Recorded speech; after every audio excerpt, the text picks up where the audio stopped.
This is Jaime Gutierrez with the Gutierrez Law Firm. We practice family law, criminal law, civil rights, accidents, whether in car or at work, or slip and falls or dog bites, bankruptcy, Chapter 7s, Social Security appeals, and conservatorships and guardianships. Our number here is area code 909-791-1313. Hablamos Español.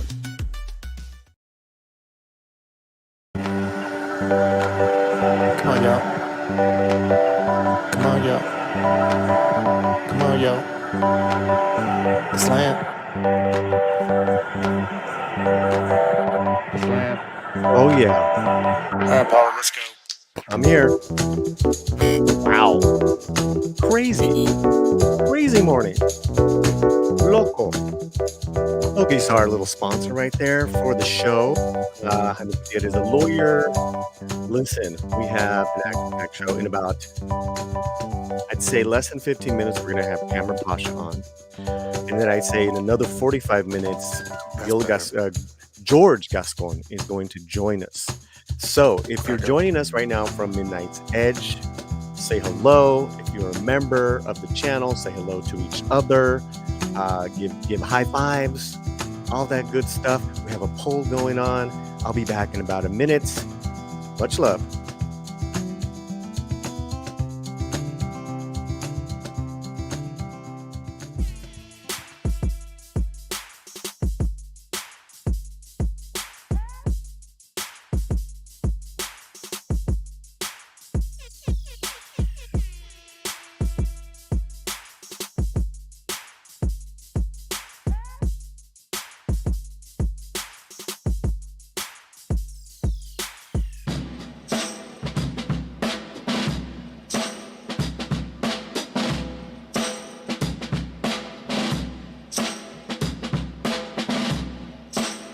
Oh, yeah.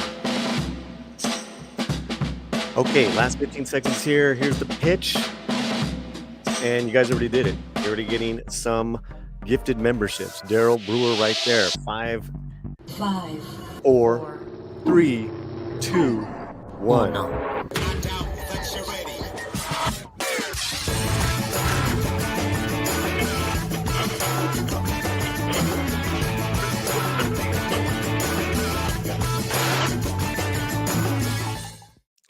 My name is Paulie. This is the Latino Slant, a little crazy Friday. I hope everyone is doing great. We are live on YouTube, on our Facebook page, on our X page, on all the pages and all that good stuff. We want to thank Andre and Tom with Midnight's Edge for the raid. Look at all you fine, lovely people coming on in. We want to thank Fletcher for helping produce this mess, and the members of the channel are here. You guys are here early. Johnny Gonzalez, Daryl Brewer. Daryl, thank you for the 5 gifted memberships. Muchísimas gracias, homie. Steph is here. What's up, Steph? I'm at a gun range. Better look out. Julisa's here. Oh, Julisa. I know Julisa's into the Gascon Menendez thing. Sanders here. Mr. Tickle Trunk and Pete. Friends are here. War Monkey, ¿qué más? JB, Liam, and we got new members: Sander, Darkbird, PJ, Zax, Yolanda, Razor. Por fin es viernes. That's right. Thank God it's Friday. Thank God it's Friday. Man, we got an action-packed show. Did I say we have an action-packed show? It's so full of action that we have to bring in the man himself. What's going on? This is me ducking. Friday laser beams right now. Ducking those beams. All right, what's going on, Fletcher, with today's show? Because it's changed. Yeah. So we were hoping to start a little bit early, had a little bit of delay, but we're here, and it's going to be amazing. You guys are going to get some deep knowledge into this case that's been fascinating the world over, and also vote on that poll. We'd love to get your reaction to all this thing. But we're gonna basically showcase the interview that Paulie had done with The Well, man himself. no, I haven't done the interview yet. Oh, he's coming on live right now. He's coming on live. Yeah. Oh, Okay. So right. okay. Here's what's going on. Okay. For the next 10 minutes, we're going to talk about Gascon and the Menendez case. I'm going to bring up some video of him. Then Kamran Pasha is joining us he's going to be with us for about 45 minutes talking about the Ray movie and those announcements. Then the DA himself, not Derek, but George Gascon, is coming on live with us, and we're going to talk about the case. I got my questions ready. Scribe Light has helped me with the questions, and we already got 5 memberships. If we can get 5 more, because that is the goal. We want 10. We want 10, at least 10 today. Where's that going? I'm kind of all over the place, even with We just got one more. Oh, did we? So yeah, Samuel Main just gifted 1 Latino Slant membership. Thank you so much. Oh, my brother. And JB just got it.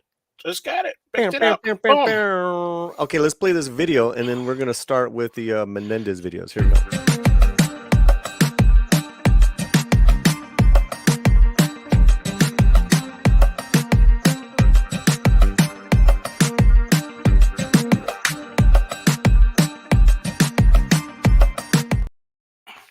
All Nice. right.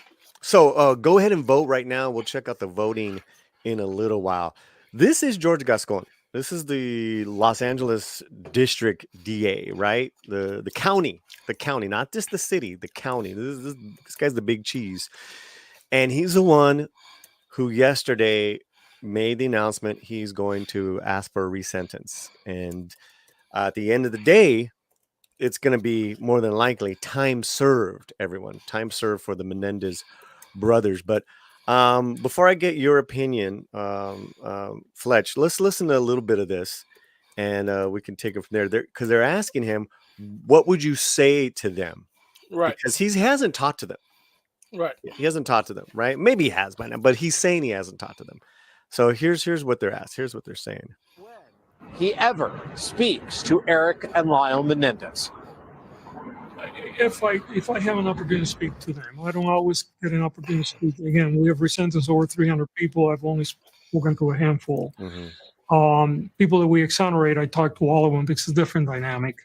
But if I do have that opportunity, if it were to occur, I would first of all tell them that I appreciate the fact that they have done so much good in the last 35 years.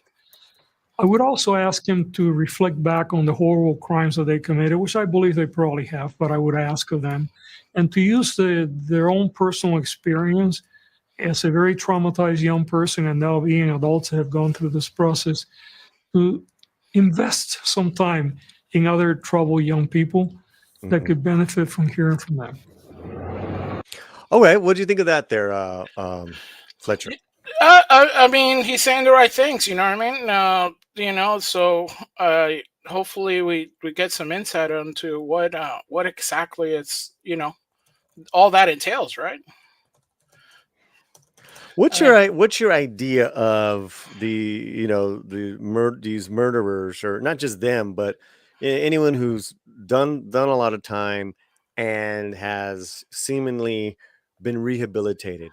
They and kind of made not just their lives better, but maybe the lives of other inmates better. Well, because he's taking that into consideration here. Right. What's your thoughts on that? Yeah, I mean that's great. I mean, we really believe in rehabilitation. I truly believe that the prison system is a little bit broken because just a little bit. Yeah, just a little bit, just a scotch, as they say in the Midwest. But it's because they should have been. I mean, penitentiaries should, back in the days used to be like a penance. You used to have to make amends, and that part of the prison system suddenly got done away with. We'd really have hardly any rehabilitation in prisons. It's almost like you're going bad and you come out worse. So I do like that people are focusing more on the rehabilitation side, because we do need a lot more programs, stuff like that. People to go into the prisons and help folks out that want to change, that have a will to change, and it's also good for them doing something. That being said, to me, the whole case, because we were talking about it with my wife the other time when you were talking about it, right? I was like, "What do you think about this?" And I was like, "Yeah, some of the stuff yeah, it kind of makes sense. But to me, it just the timing of it. I guess it was. I mean, you give them when the money was supposed to dry up. That's when all the feelings and resurgence of the past wrongs were kind of resurfaced, and cold blooded killed their parents. That was like, yeah, I mean, it's great that they're feeling like they need to make amends, and they should. And anyone who's committed a crime should try to make amends. I mean, that's the main thing that you're taught. But I don't see how even like the abuse stuff coming up would change, because correct me if I'm wrong. The first case they did bring up First trial. the first trial. It was a hung jury. Yeah, because they did bring up the abuse, right? Right. And then they weren't allowed to bring that into the second trial, which Right. got them that life without possibility of parole. Right. And then what they did, so okay, I hear you, man. But then the timeline, guys, is by 2004 they had expired. They had used up all their appeals. Done. Right. You are going to be in there for life. And so it's in the documentary, and Gascon brings this up as well, is that there's two ways a convict can go when they're doing time: the dark way or the way of the light. And these guys chose way of the light. Like it or not, that's what they have been doing for over 20 years now. 20 years, starting programs, trauma for men, trauma with people with disabilities. That's what they did. That's what they did, and and we'll find out when I have my questions. We'll find out when Gascon gets here. Did he take that into consideration? Mm-hmm. So, we got we love super chats, and it's going to get more crazier here, guys. So really, we can't star and read everyone's questions, especially when the district attorney gets here. So if we can get if you have questions for him, I can't. It's got to be a super chat, or really can't, because I have my questions and I will read it. And if a member has a question and Fletcher thinks it's a pertinent question, he will start and I will choose to read it or not. But right now, Max Redstone for $2, precious pesos para tú, mi amigo. Para ti, para ti. Yeah, thanks, Max. Thanks so much. We love the super chat. Over 100 people hanging out with us combined. We love that. And this is for you, Max. The low rider is a little higher. Dun, dun, dun, dun, dun. So, what's that? I said dum dum. Dun, dun. So, okay, any thoughts there? No, yeah, like I said, I agree that they have done good, as anybody who's done something so heinous should do. And I'm not necessarily. Well, I mean, that's the whole deal of the prison was supposed to be. The prison is supposed to be a place for penance originally. That's the intent. You're supposed to go there and is that inmates go one way or the other. Yeah. They don't need to do anything. They could have just been sitting their time out and screw life, whatever. Maybe even try to off themselves.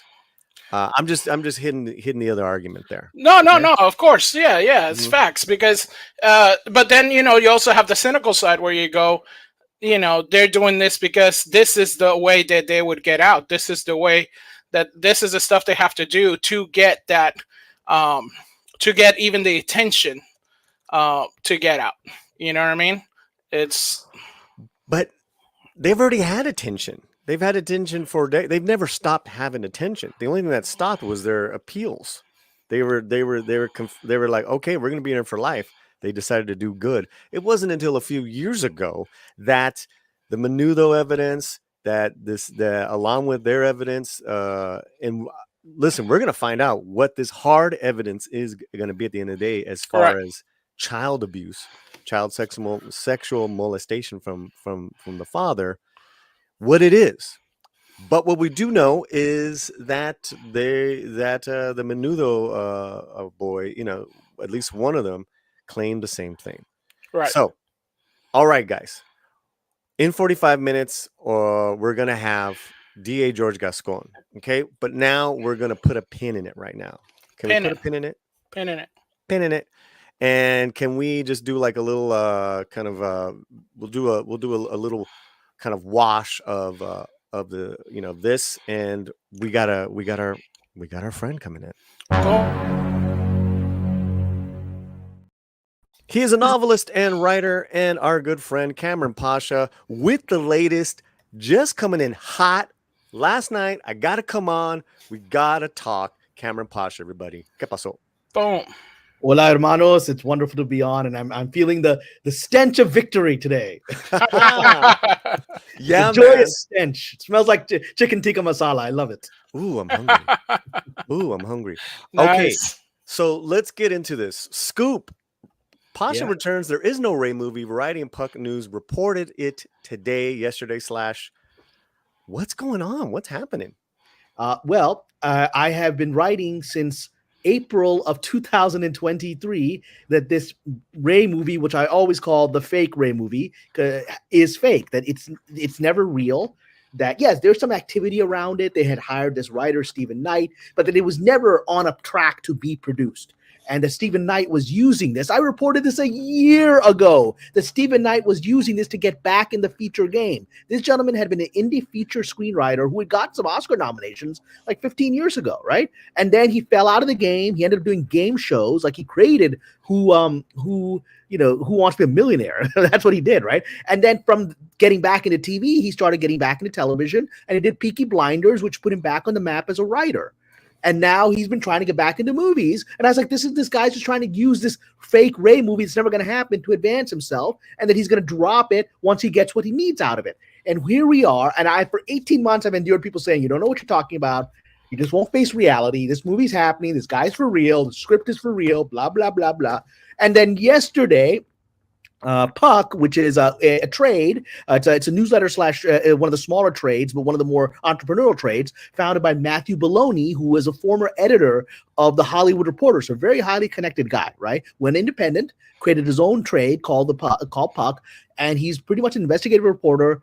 And he put out yesterday, which was confirmed this morning by Deadline, one of the bigger trades, that Stephen Knight is off this fake Ray movie. He's off, he's gone, and they're looking for a new writer. If you recall, 18 months ago, when Kathleen Kennedy dragged Daisy Ridley up on stage with a look of sheer terror on her face, she didn't know what was going on. As she later admitted, she'd just been told about this Ray movie that morning, that there's a Ray movie. Come on stage and talk about it. And then shortly thereafter, they announced Stephen Knight is going to do it. And then she was literally saying, we'll have a script in a month, if you recall that. We'll have a script. I was like, dude, I'm a fast writer, but nobody got no feature movie script in 1 month. And here we are 18 months later, and the dude is gone. I've been saying this for 18 months and swallowing crap, and so I'm going to take my chicken tikka masala victory lap.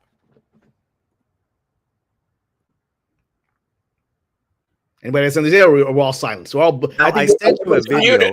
I sent you a video. Overwhelmed by my victory, they have nothing to say. Yeah, we're stunned in silence.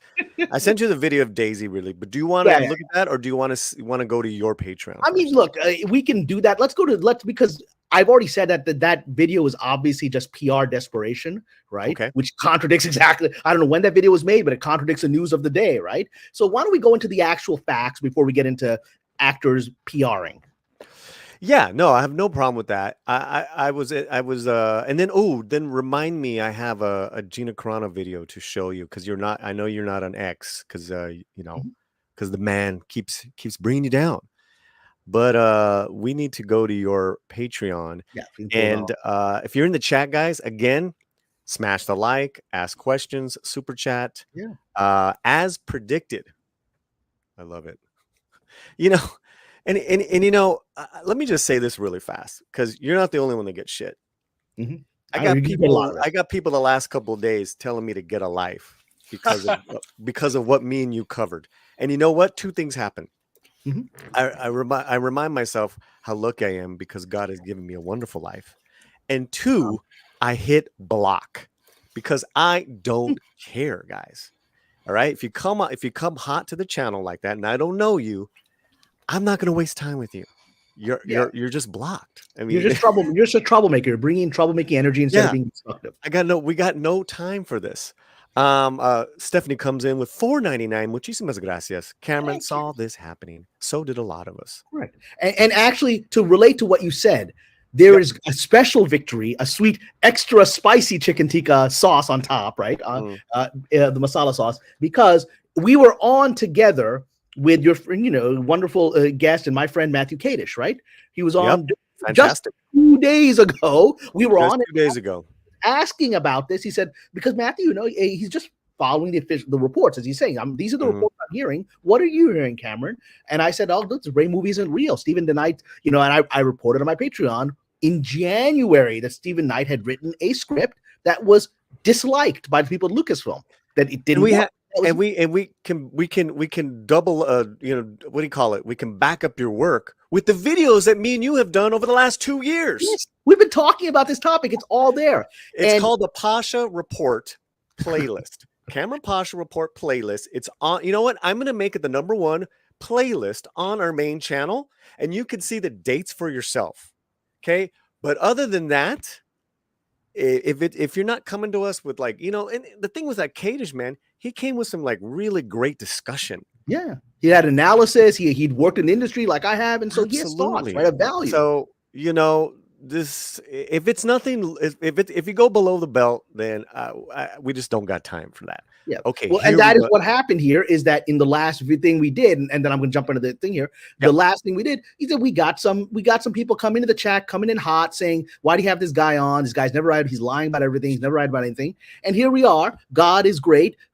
5 days later, what we talked about directly with Matt Kadish, what I stated that this thing isn't real. 5 days later, and I've been attacked in the chat by these characters. Yeah, here we are. It's kind of silent now. And look, I know you guys are kind of used to the firebrand of Pasha, but again, I want to say one thing. Let me just say this one thing. Once you cross me and my firebrand, you don't want that. Oh yeah, I'm nothing. That's it. That's it. I'm a gentleman, and until I'm not. And I'm always going to be honest with you guys, but do not be a child. That's just it. If you are, you're out of here. Okay, let's go to this, man. Let's go to this. So this is what I put out last night, and it's been updated consistently because more and more information is coming out, right? So okay, where do you want to go to with? We pulled up here. So if you want to, why don't we just read what the Puck newsletter says, because I've already did my hoorah, I got this right. Let's read what he said. Right. This is from the Puck newsletter. More discernments in the Lucasfilm forest. Yet another Star Wars filmmaker has exited the Lucasfilm galaxy, I am told. Stephen Knight, the veteran screenwriter, created Peaky Blinders, is off the new Jedi Order film project, set to be directed by Charmin, Don't Squeeze the Charmin, and Disney and star Daisy Ridley. Knight was enlisted last year after previous writers Damon Lindelof and Justin Britt Gibson were also hired with much fanfare and later dropped into a Sarlacc pit. Lucasfilm is now hunting for a new writer. Ay, Dios. Yeah, keep hunting. Remember, this is the Damon Lindelof project that he was working on for 2 years. Wow. I mean, and then they hunted him out, and they hunted in Stephen Knight. Now they're hunting again. Just keep hunting, right? Unreal. David the Hunter, just keep hunting. Unreal.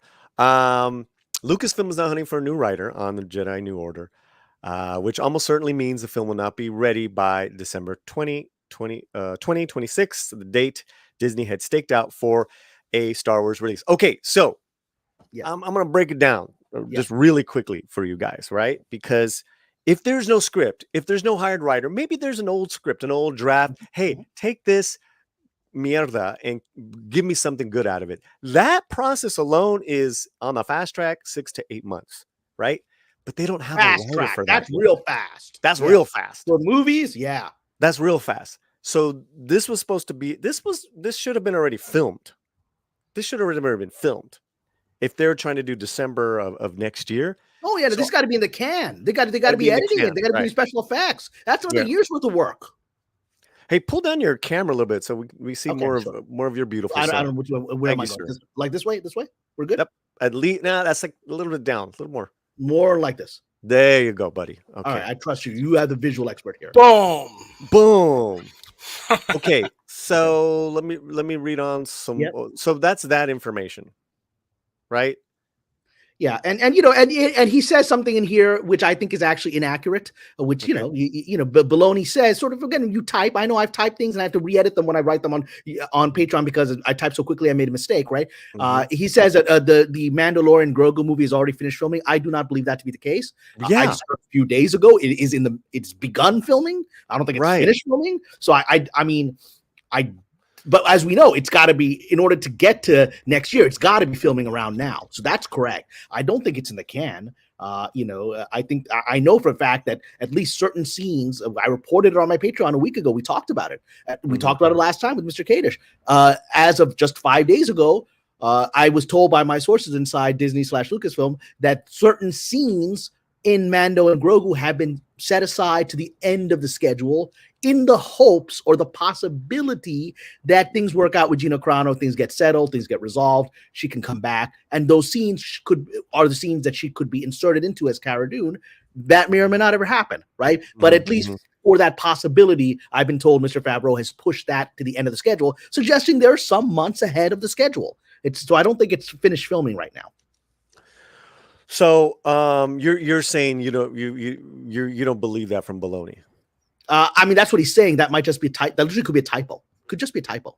I mean, I don't think it's finished filming. I mean, there's no evidence. I for that. reported a few days ago certain scenes where Gina Carano could possibly be reintroduced as Cara Dune have been scheduled to film late in the process, and kind of I put up something where I talked about the scheduling, just the whole. Yeah. Battle maneuvers of scheduling people. Like you need a 5-star general to move productions, all the elements of big productions. Absolutely. That an actor's film schedule really, let's say they're in 5 scenes, that's really easy to move around compared to the big picture. Oh yeah. I mean, this is any movie is an enterprise. This is going to be probably thousands of extras and all kinds of locations and all kinds of stuff, right? This is a lot of work. I mean, I feel compassion for whoever the line producer is on any Star Wars movie, right? It's massive work. And so you've got to plan out schedules. And if it's just like, let's hold this scene that's an action scene that could have Cara Dune in it, let's just hold that till the last week. That's rational, right? And the argument is that, well, it's not going to happen because she's not doing court till next September. Well, that's a long way away. Obviously, people are pushing for that all to get wrapped up sooner than. Yeah, I mean, look, that may be how it plays out. I would personally be shocked if this got to trial. I mean, I think that would be insane for everybody. I think that would be dangerous for Disney to have that kind of, there's one thing you can do discovery. What normally happens is you do discovery and you don't put out your discovery, right? It's just between the lawyers. You find the emails, you have you interview people, you do depositions, and then you have the stuff that you can say, this is evidence, right? To go to trial with. That's usually not put out in public. So once that evidence is there, I'm sure there'll be enough to bolster Ms. Carano's claims. And so why would you ever want that evidence released in public in a trial? Once it's there, you just resolve it because the gun is against you. So I don't expect it to get to trial. I want to go back to Gina in a second because I have video of her. Anything though left here with the Rey movie? Well, I mean, what it is now, number one, Deadline has not confirmed this morning. Deadline has, through their own sources, confirmed the report. So this is true. It's denied. I call him denied. It's not denied. Stephen Knight is gone. All right. And which I've been saying he was gone a year ago, right? He was never really in, right? Yeah. Well, that actually raises a question, which I asked my Patreon. I've been saying this for a year. You and I've been talking about this for a year, right? Yep. Why is it being publicly announced to the world now? I don't have an answer for that, but I do know that there are no coincidences in Hollywood, and timing is on purpose, especially when it comes to news releases and leaks. Those are done on purpose, right? And so it seems like an interesting time to suddenly announce a major change in the Lucasfilm project that the trades have officially been kissing its butt for 18 months and pretending it's happening. They've been pretending this movie is happening. They've been letting Daisy Ridley, as we're going to see, journalists throw her softball questions and don't challenge her and let her say whatever she wants to pretend that this project is happening. We can see that clip, right? They're still doing it. So suddenly this is announced, which to me suggests that maybe someone is prepping the public for other surprising announcements of changes within Lucasfilm. It certainly is the kind of thing you would do to get the public ready.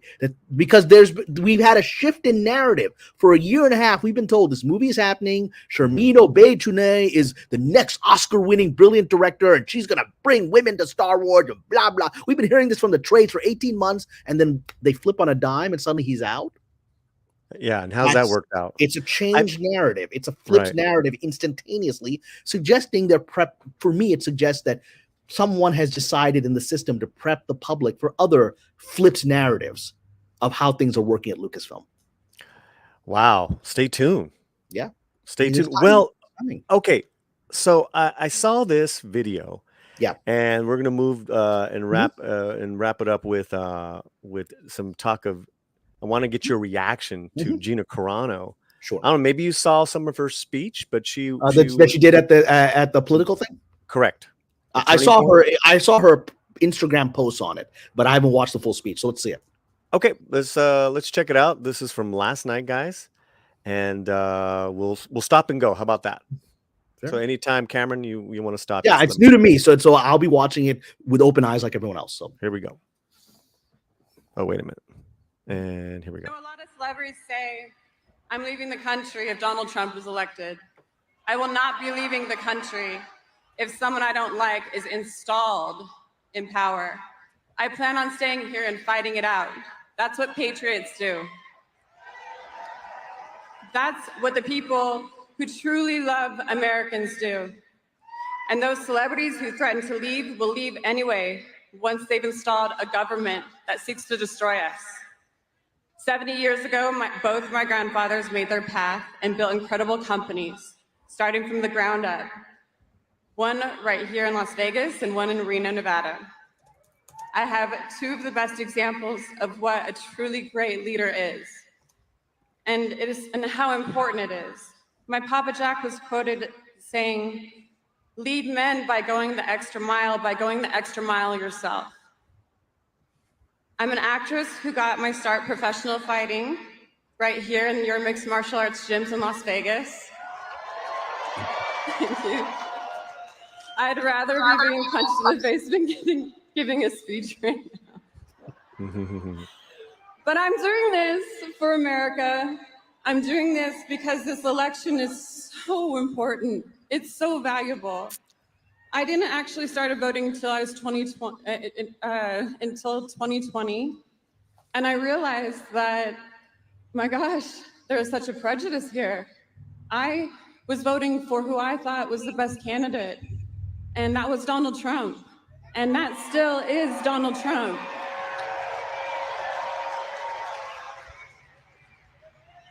I was targeted, discriminated against, shamed and fired from one of the most powerful entertainment companies in the world. They fired me at the height of my career, and I went out to, I know, Disney. They deserve that. They deserve that. Thank you.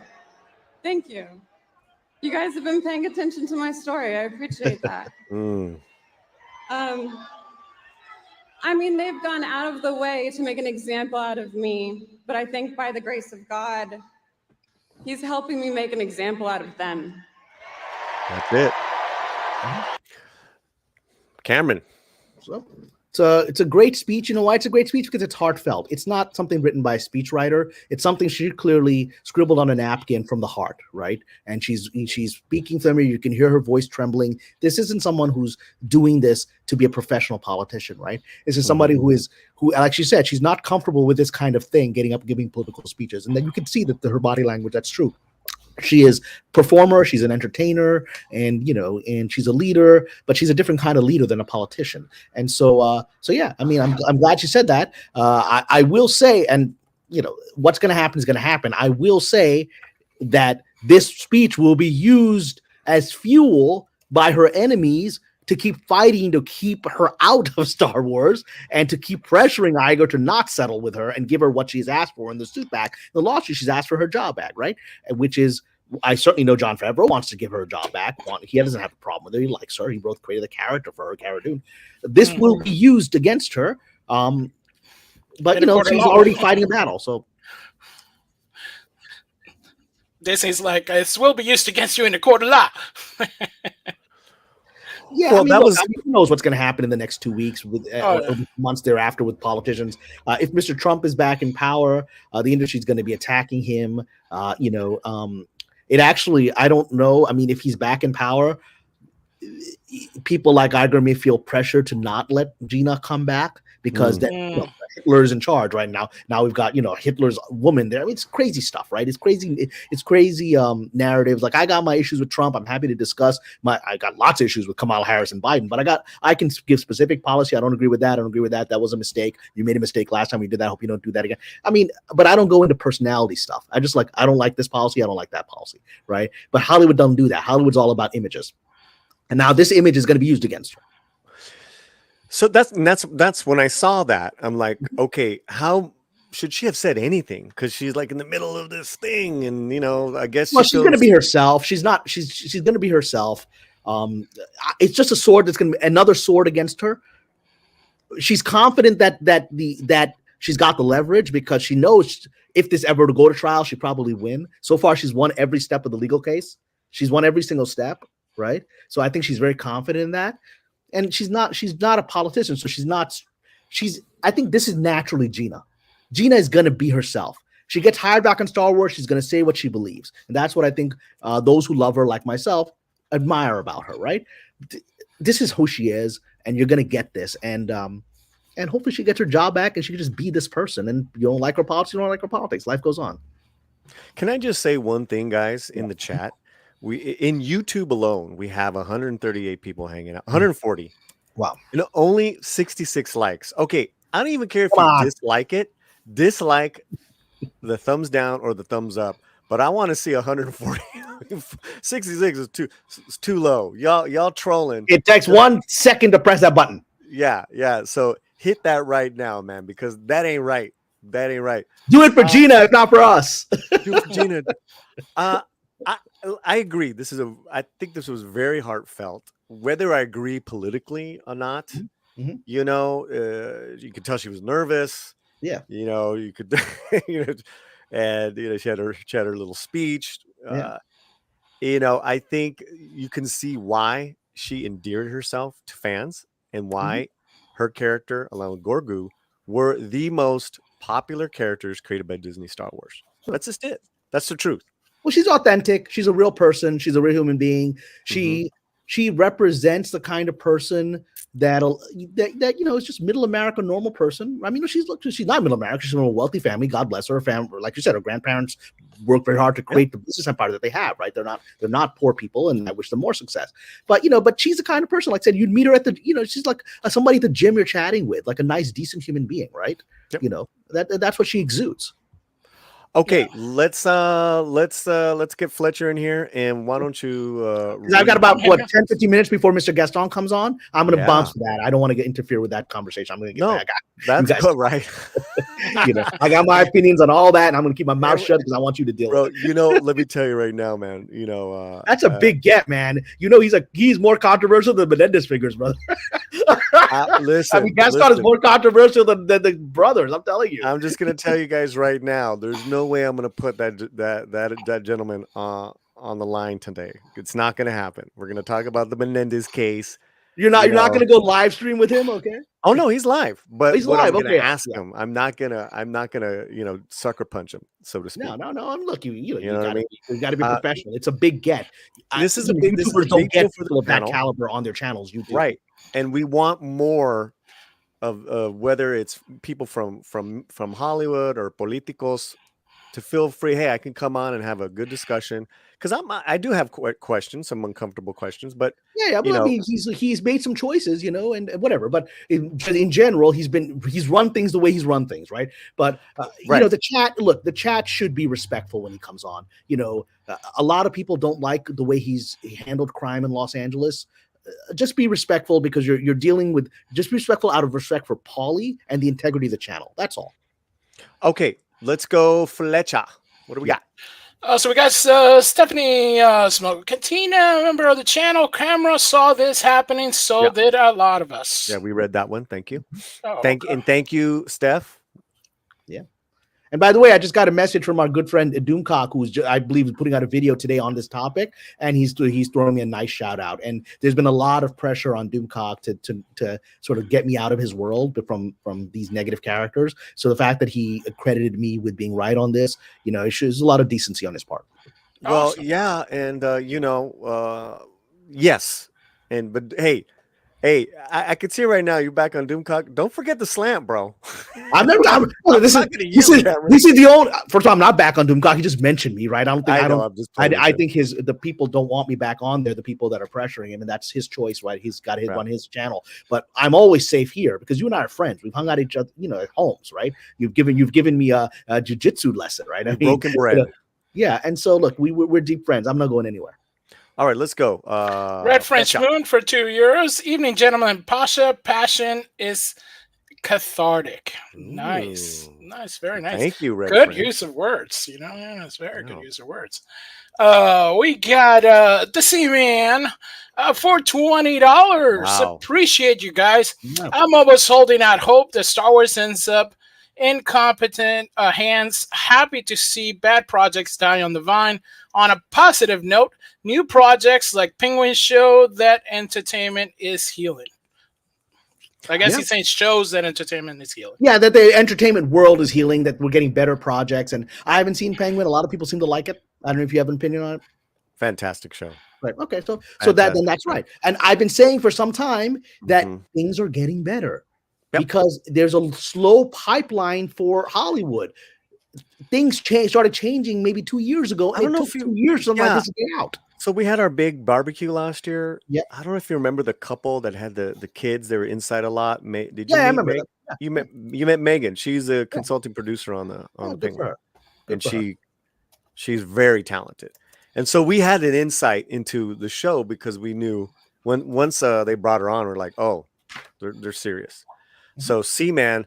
Yeah, I know the consulting producer on the show, and I can tell you, me and Romeo are very, very, very happy with what we're watching every week. It seems to be getting better and better. I have videos on that. You can check out my reviews, all that good stuff.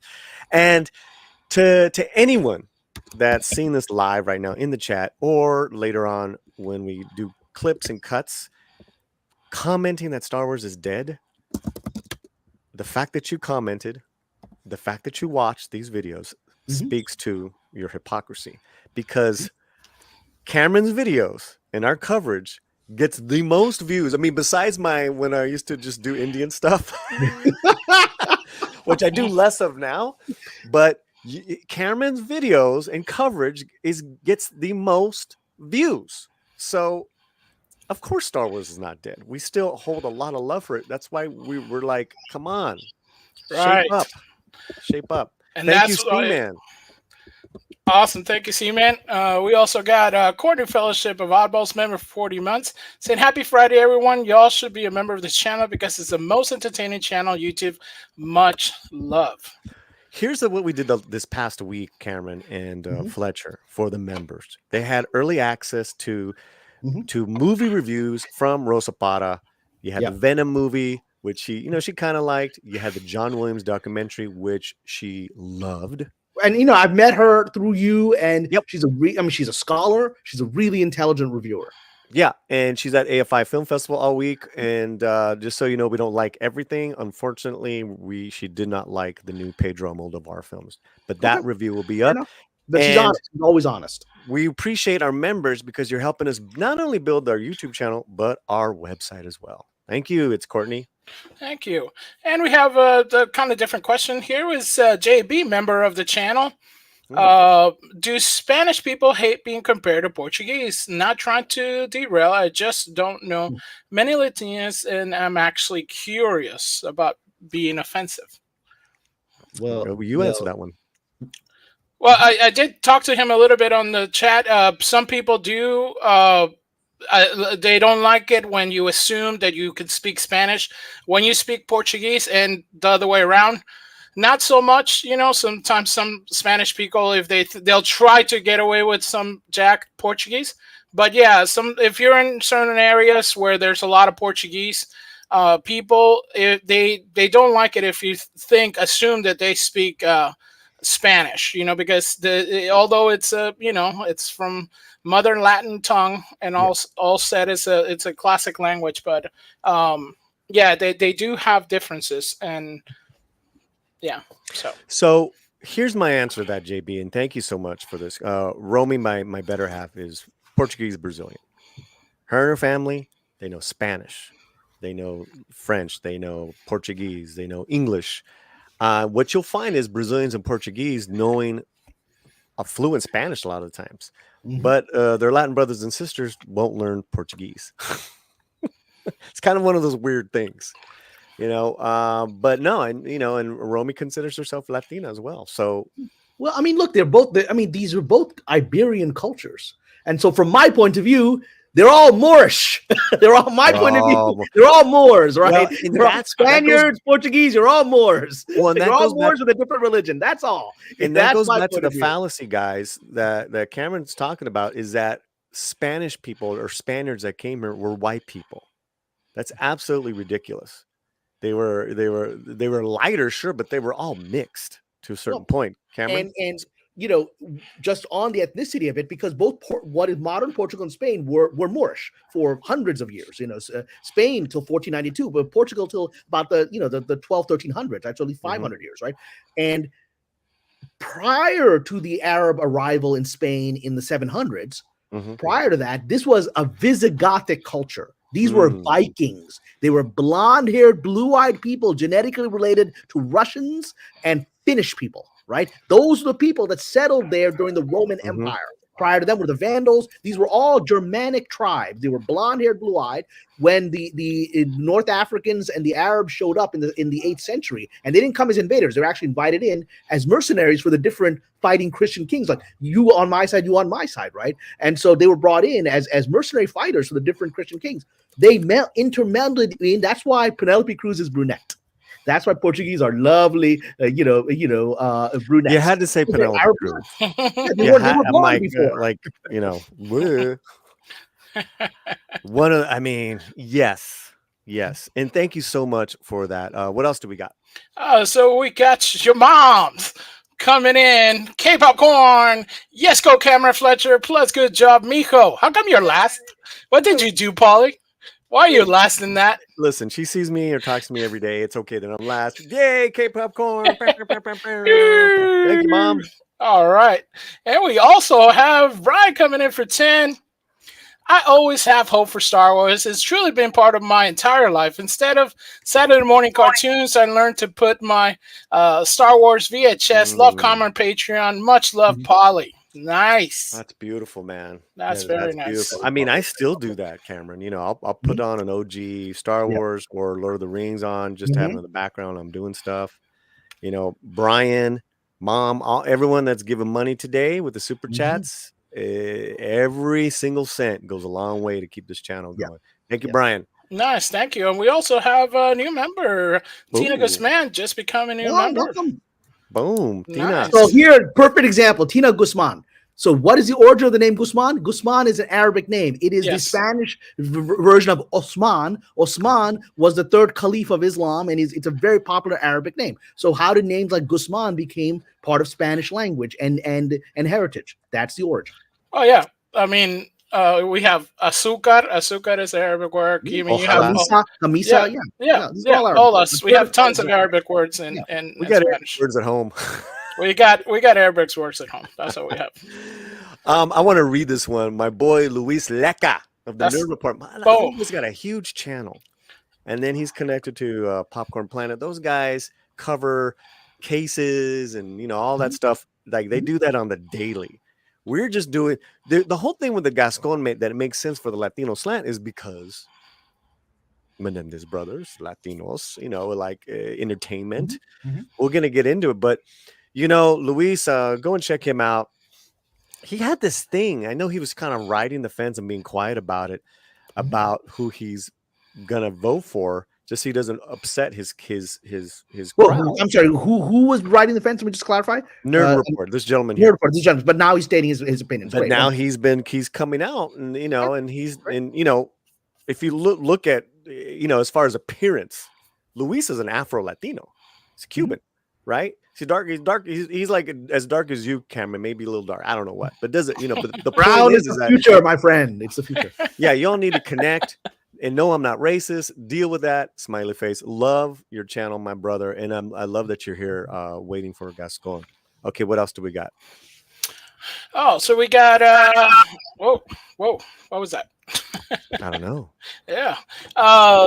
So Noah Alexander had just subscribed to the channel, and I do like this one. My primo de Basco Scenario from Canada. I think we should have a name for this. Dude, and this is it. ¿Qué está pasando aquí? Would be so great. Kind of like a what's happening now. Okay, I think it's lost on Cameron. It's translated. I get the vibe of it. Translated literally. So what's happening here? Right. You would say what's happening here would be ¿Qué pasó aquí? ¿Qué pasó? ¿Qué pasando? Right? ¿Qué pasando? What happened? But yeah. We're using your last name now. Yeah, so good. ¿Qué pasando? It's just one letter. One letter changes everything. Nice. That might be the name of the new playlist. There you go. Yeah. ¿Qué está pasando aquí? Hey, baby. ¿Qué pasando? ¿Qué pasó? ¿Qué pasó? No que yo quiera tu Patreon. Yeah, we need a Patreon link right there, guys. Please do. And boom. How's your Patreon? How's it going? It's doing well. It's doing well. I've got like a solid group of about 300 or so active members, and about 500 people are subscribed. About 300 or so are very active, and that's solid. I mean, for a Patreon that's been around for a couple of years, that's pretty solid. And again, what we've created, you remember that we've created a real community there. 90% of the time, it's people in the community talking and sharing ideas and theories and information that I don't have. So it's like. It's great to watch this come alive. And over time, we've gotten rid of sort of some of the disrespectful types. They've just left, or I've asked them to leave. But now we just got a community of people with a broad range of opinions that are just talking. And it's really delightful. It's worth the $5, guys. Come join it. Yeah. And I was gonna. What was the other question I have for what are the levels of? Is there different tiers? Yeah. I mean, the easiest tier, which most people are on, is simple $5 a month, and you get all my posts, right? Simple as that, right? The next tier is $10 a month, where I do regular Q&As, right? I'm planning another Q&A this month, right? Where you get people in that tier get to ask me specific questions, and I do public answers for everybody. The third level tier is a $20 tier, and there's people in that, which is you get all that, plus you get behind the scenes stuff. So like when I'm on set, I'll send pictures and things like that. There's those kinds of pictures. If I'm meeting people that are of interest to you, that I'll send those. And also I've been publishing my third novel on that, so people are reading that chapter by chapter. It's a novel in the Book of Esther in the Bible, and I've recently put up a new short film that I'm working on, so people read the script and really liked it. So if you're an aspiring writer, that's a great chance to really get direct creative stuff from me and say, okay, this is interesting. And then the higher levels on that, and there's a handful of people, and they're very consistent, they stuck around, are there's a $50 tier where basically you get all that, plus you get a half an hour call with me every month, right? Where I just answer any question you want, right? Wow. And then the $100 a month, you get a full hour with me. And both of those $50 and $100, you get substantial discounts on consulting. Like I do screenwriting consulting and novel consulting, and I've consulted for a lot of people on the Patreon. And so the people who take the highest levels get, like the $100 ones, you get a 50% consulting rate. That actually ends up working out well if you really want to be like, people send me scripts, you end up saving a lot of money by just doing that and then consulting with me. And so it's worth it. And the good thing is the people that stick around have been sticking around for a couple of years, and so it's nice. So I hear that Mike, Mexican Iron Man, is on the highest level where he's actually paying you to listen to him. Is it therapy level? Part of being a Sufi, Mike and I are both Sufis, is sabr, learning patience. So nice. We teach each other Nice. patience. The reward of patience is more patience. That's its reward. Yeah, that's nice. That's what you So get. we got Fire Dragon coming in 57 with a $10 member of the channel. My daughter-in-law, who came from Puerto Rico with her parents, says she speaks Puerto Rican, not Spanish. And she gets upset if you call her Hispanic. Yeah. She does not tell me why she feels this way. Hey, I love this. Fire Dragon 57 for $10. Member of the channel. I love this because what it says is that, which is totally doable, is that she's a Puerto Rican and it's its own country, it's its own island, right? We're different from other Latinos. Listen, all respect, right? And if you don't want to use the word Hispanic, I don't use Hispanic. I call this the Latino slant, so we can all be under this umbrella. But I'm Chicano, right? And it's all beautiful. What I'm realizing, and Kamran can talk about this as well, is that connective tissue we all get from the fatherland, right? From Spain, because my motherland is Mexico, will be different, and then of course my nationality is American.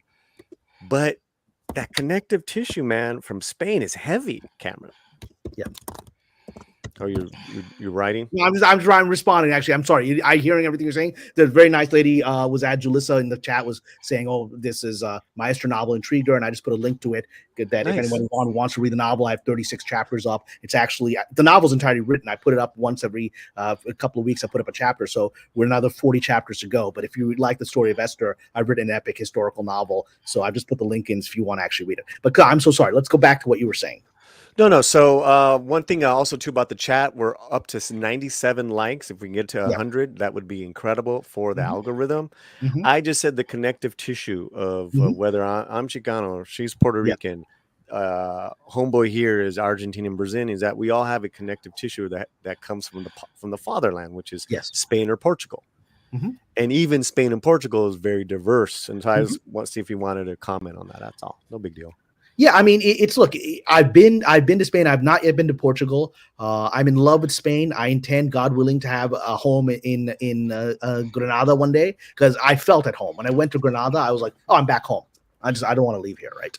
The Alhambra. I just want to have a nice little place in the Albaicin, the old Arab quarter that's in the shadow of the Alhambra. I just want to live there. But yeah, I mean, this is what's fascinating about what Spain and Portugal did is they conquered, obviously, South America, and they spread their language and culture everywhere.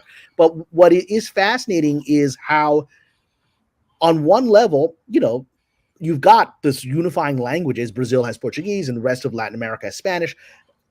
At the same time, each of these individual cultures made it their own, right? The indigenous societies melded with Spanish culture and Spanish religion and created something very unique. If you're in Mexico or in Ecuador, where I've been to Dominican Republic, it's different from Spain, even though they all speak, the language. And so it is a beautiful thing that developed out of it, even though perhaps the process of colonization was not pleasant, right? The conquistadors were not a pleasant version of that. But look at all the wonderful people that they've created now. Look, we're the descendants, and look at where we're at.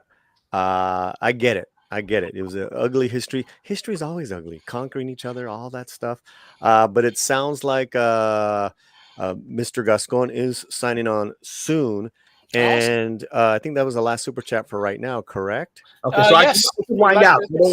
I don't want to. So let me say my farewells then. Yeah. I don't want to take up any time for Mr. Gascon, but I want to thank everyone for supporting me and supporting Paulie at Latino Slant. Please join me on the Patreon. The link is there. Join. You get these scoops and you get an interesting community. And Paulie's a member, so he speaks from the heart. He's been an active member of the Patreon, and it really is a lively community of smart people, which isn't common on YouTube. I think Latino Slant has smart subscribers, and so does my Patreon. So with that said, God bless everyone. I'm going to step out so that Mr. Gascon can come in, and please be respectful. I've got my opinions on some of the policies of how LA has been run, but I would always be respectful about them. So let's do that, okay? Thank you. And right, Jonathan, before you go, I think.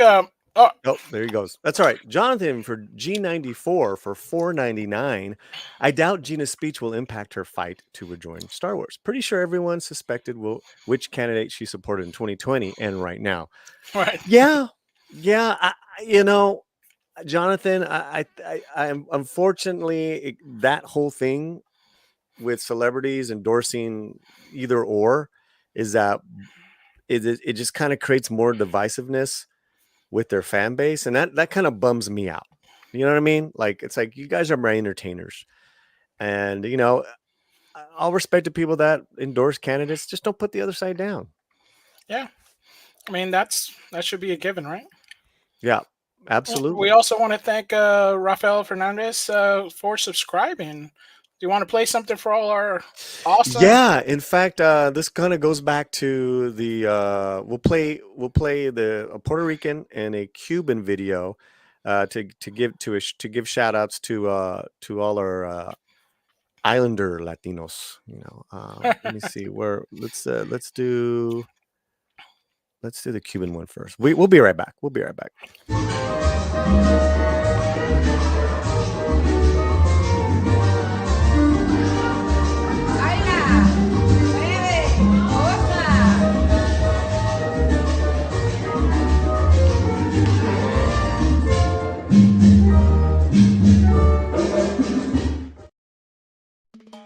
This is Jaime Gutierrez with the Gutierrez Law Firm. We practice family law, criminal law, civil rights, accidents, whether in car or at work, or slip and falls or dog bites, bankruptcy, Chapter 7s, Social Security appeals, and conservatorships and guardianships. Our number here is area code 909-791-1313. Hablamos Español.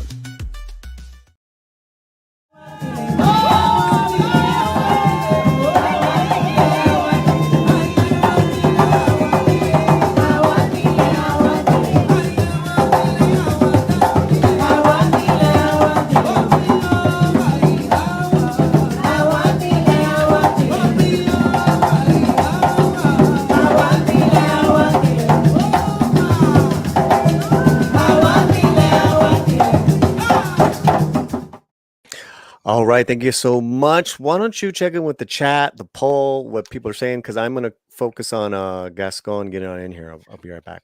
All right, so right now we have over 122 votes on the poll. If you have not voted, please do so. And the poll is, should the Menendez brothers be released? The number one is yes, served fools. 2, never enough. That's with 35%. And so the winner right now is maybe let's hear the new evidence at 43%, and only at 9% we got Vatos Locos at Homes. Awesome. Thank you, everybody. Also, hit the like if you haven't yet, so we can get some good algorithms out of it.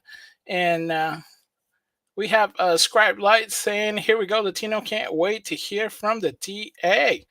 Nice, yeah. So hoping he's gonna come by and stuff. We got friend Mike Foley had to watch The Rock hitting some chairs, so I was having the political videos. Nice.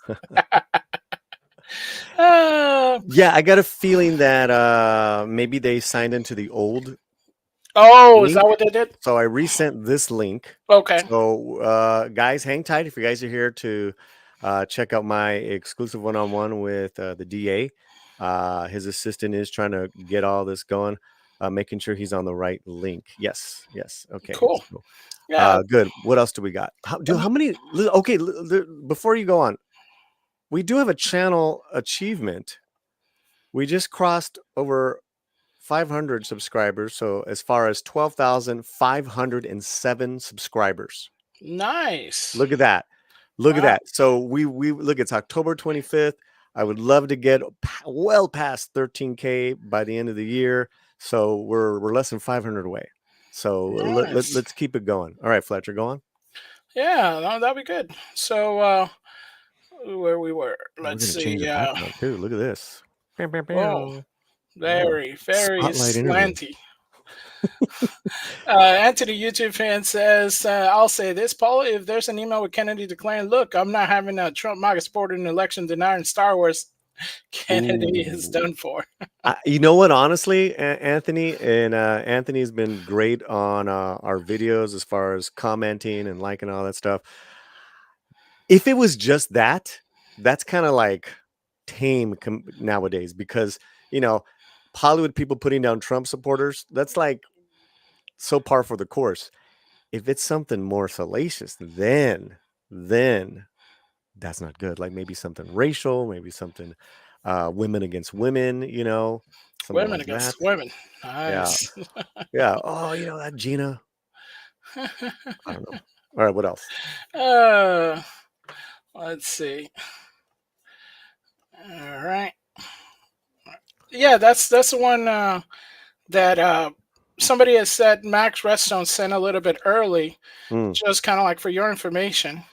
So according to him, a fun fact, in the 1990s 91 hoops NBA Mark Johnson New York Knicks card, you can see the Yes. Menendez brothers with floor-sized seats. Yes. This was after the event in question. Oh, it was after the event? Yeah. What? I saw the card, the rookie card, whatever it is. Right. And you see them sitting there in the background. They just happen to be in that photo. And well, okay, so I've seen that, Max, but what's wild is that I didn't know it was after. Like, oh my God. Yeah. Wow. That goes along to what, like what I was saying, is like, when that's the conveniences of it just seem a little. Well, look, I'm not. Interesting. Listen, and Gascon has made it very clear. He's not. We're not.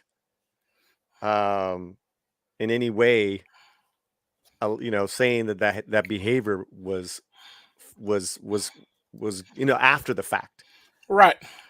Was that what you should have done? Is you should have grabbed your brother, get in the car, and leave. Not go back with shotguns. I mean, and even Gascon said that. Right. Right. So yeah, all that, and then they spent all this money, and they were. Not good. That's why they're still. That's why they're where they're at. That's why they're where they're at. Right. Yeah, but that Mark Jackson card, that's wild, guys. That's wild. Yeah, all right. That's just wild. I didn't know about this. Did anybody see Andre's quick face reveal in tonight's Midnight Sets? It was like the Darth Vader meditation chamber reveal in Empire Strikes Back. I didn't see that. I might have to rewatch it. Thanks, Pete. That was we're sitting. Raffen says they're on the Mark Jackson card. So I was like, oh. So all right. Gascon update. He's in the old green room for. Okay. Nice. Okay. You also got to remember, he's an elderly gentleman, but his assistant is helping him out. So we're trying to get all that going on. All right. What else do you have, Fletcher? Yeah. No way. Nobody wants that Darth Plato. That's going to be worse than Vader. The handsome face is Paulie's. This is more like it. 112 likes, 1 dislike. Yes. Nice. Yes. Done. And I bet that was Tom from Midnight's Edge with a dislike. So yes. Nice. Okay. All right. Ralph, you've said a lot of salacious things. But that's the worst. This is absolutely. I know. Shouldn't it be the Mets? What's the other one? Mets? We beat the Mets. Shoot. We beat the Mets. Shoot. The Dodgers all the way. I mean, I'm in my nice outfit, but don't get it wrong. Don't get it twisted. I have all my Dodger paraphernalia out of the way because, we're all nice and clean here. Oh, here we go. Okay. All right. Okay. So the DA has just signed on, and I think we're ready to start. I will say these questions that I'm going to ask, Scribelight help me out with them so I can be very, very professional. But Fletcher, we'll see you in a minute. And to the chat, we have over 160 people here waiting to talk or waiting to listen to my interview with the DA. Before we bring him on, a little bit about him.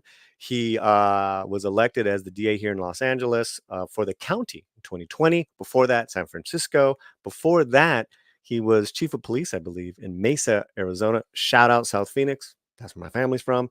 And before that, assistant chief of police, I believe, for the LAPD. He was with the LAPD since the 70s, which I have a question about that alone, which is wild. His family immigrated from Cuba I believe, let me get the dates right, late 60s, and they resided in Bell. And along with all his other educational achievements, which which is pretty amazing. It's pretty amazing. And I want to give one more shout out to our lawyer, Jaime Gutierrez, for bringing this all together. And we have his links in the chat description as well. But let's bring him on. This guy is doing international, national, and regional press, and we're just so happy to have George Gascon. Senor, how are you? I'm doing well, Paulie. How you doing? Hey, you got in the right place. Well, brother Jamie Gutierrez says that you're the man, so we're here. Man, Jaime, me and Jaime go way back. So again, thank you for coming on, and thank you for your time, sir. Absolutely, my pleasure. Thank you for hosting. Let me just ask this. It's 24 hours since you gave your press conference, about give or take a few minutes. Right. I bet it's been a whirlwind the last 24 hours for you. Have you heard from the Menendez brothers? Have you heard anything else from the family during these last 24 hours? No, I haven't. And, I purposely, other than meeting the family for the first time yesterday, those that came, I've left the trial team and the legal team, do the interface with them, because I wanted to really kind of keep myself, to be able to think about this very neutrally. So I did not talk to them till yesterday and of course they came to the press conference not knowing what my decision was going to be. And then I haven't talked to them since. They may be contact in the future, but I have not in the last 24 hours. How has it been for you? I mean, you're just doing press, you're doing this, you're doing, like La Opinion and stuff like that. Obviously you've worked in San Francisco, you've worked here, you're kind of used to dealing with cameras and all that stuff, but this is a little different. Yeah, and it's really kind of sad in a way, right? Because while this case has a lot of attention and I understand why, but I've resentenced over 300 people since I've been in office. We have exonerated now 14, hopefully 16. Most of them are poor Black and brown kids, right? And nobody pays attention to their plight. Many have been in prison for decades. Some of them wrongfully convicted in the exoneration side. And it's like, all of a sudden this, because it has so much media attention, is being brought to a whole new level. And the only thing that I would say, number one, is, I'm glad that we can do this for the Menendez brothers. We still have probably hundreds of other people that we should be considering. They came according to our queue. But I guess the one thing that it is positive, I think, and it's happened in the last 24 hours, all certain people are paying attention to the people that are in prison that shouldn't be there anymore. They have paid their debt to society, that are poor, that are Black and brown, that could come back and reintegrate with their families in our community and actually be productive members of our society, that are often ignored. So to that extent, I thank the Menendez brothers for giving us a platform to raise this very important issue. Let's get to some of these questions that I have, sir, and fellow, YouTubers, and that we're all into, legal cases and stuff. Help me with these questions. Sure. What convinced you that the brothers' claims of abuse were legitimate, more than what you saw, what we all saw on Netflix with the Ryan Murphy production and with the documentary? Yeah. So let me first of all tell you, I have not seen either documentary, and I said that I wouldn't until I made my decision, and it's only 24 hours, so I haven't had a chance to see them. So let me kind of, for those that sort of have their, they care about the legal stuff. There are two vehicles here, and the defense has tried to seek relief from either one of them. About a year and a half ago, they filed what we call a habeas petition. Basically, what the defense is alleging, hey, there's evidence that should have been presented to the jury, and had the jury seen this evidence, they may have come up to a different conclusion. Now, it's important to know that there were two trials here. The first trial was a hung jury, And in that trial, there was a lot of evidence of sexual molestation that came in, and the jury split. They couldn't make a decision. Part of the jury says, hey, we know that they killed the parents, that was never a doubt, but we think it's a manslaughter, which would have meant that they would have been in prison for a fraction of the time they have been in prison. And the other part of the jury says, no, they should be in prison for life. Also, it's important to note that the prosecution actually was seeking the death penalty, but the jury hung on there too. Second trial, a lot of the evidence that was presented on the first time was not presented. There was still some evidence of molestation, but there was also a lot of attacks to the credibility of that. Again, we tried to get the death penalty, and that failed, but the jury convicted and sent them to prison without the possibility of parole. So what they're saying, hey, because of that evidence that wasn't presented, plus new evidence that came in later as a result of a member of the Menudo band coming forward and indicating that he had been also raped by the father, and a letter that came out to light in 2015 or so. All this should have come in. It didn't come in, and if it did, the jury would have maybe arrived at a different place. Okay, so park that for a second. Then under California law, there's another vehicle for relief, which the defense team asked for that relief earlier this year, and that's a resentencing. Under the resentencing rules, the prosecutor only looks at really basically two things, primarily. Number one, have they been in prison a long enough time based on the law? And number two, have they rehabilitated, and are they safe to be reintegrated into our community? And then under the law, if they were 26 years of age at the time they committed the crime, or less than 26, I should say, they qualify for what is called youthful parole. So in this case, I decided to go this route. So we're looking at the resentencing, which really doesn't have to touch upon the validity of the evidence in the crime or evidence that should have been presented that was not. We're simply looking, okay, have they been in prison long enough? They've been in prison 35 years. Have they rehabilitated? We have looked at their prison files going back to the very beginning, and I tell you, they're exceptional conduct. There are many prison officials actually that have been advocating for them to be released. Not only have they worked on self-improvement, but they also done a lot of work to help their fellow prisoners. They want to study sign language to be able to help prisoners that didn't have the ability to speak or to hear. They also work on other circles to help people that had disabilities. They work on the beautification of the prison. They become sort of a mediator between the inmates and prison officials for living conditions within the prison. So they've done all this stuff, and they did all of this during a period of time where they thought they would never get out of prison, right? So their appeals were done. Their appeals were done, and they were there for the rest of their life. Right.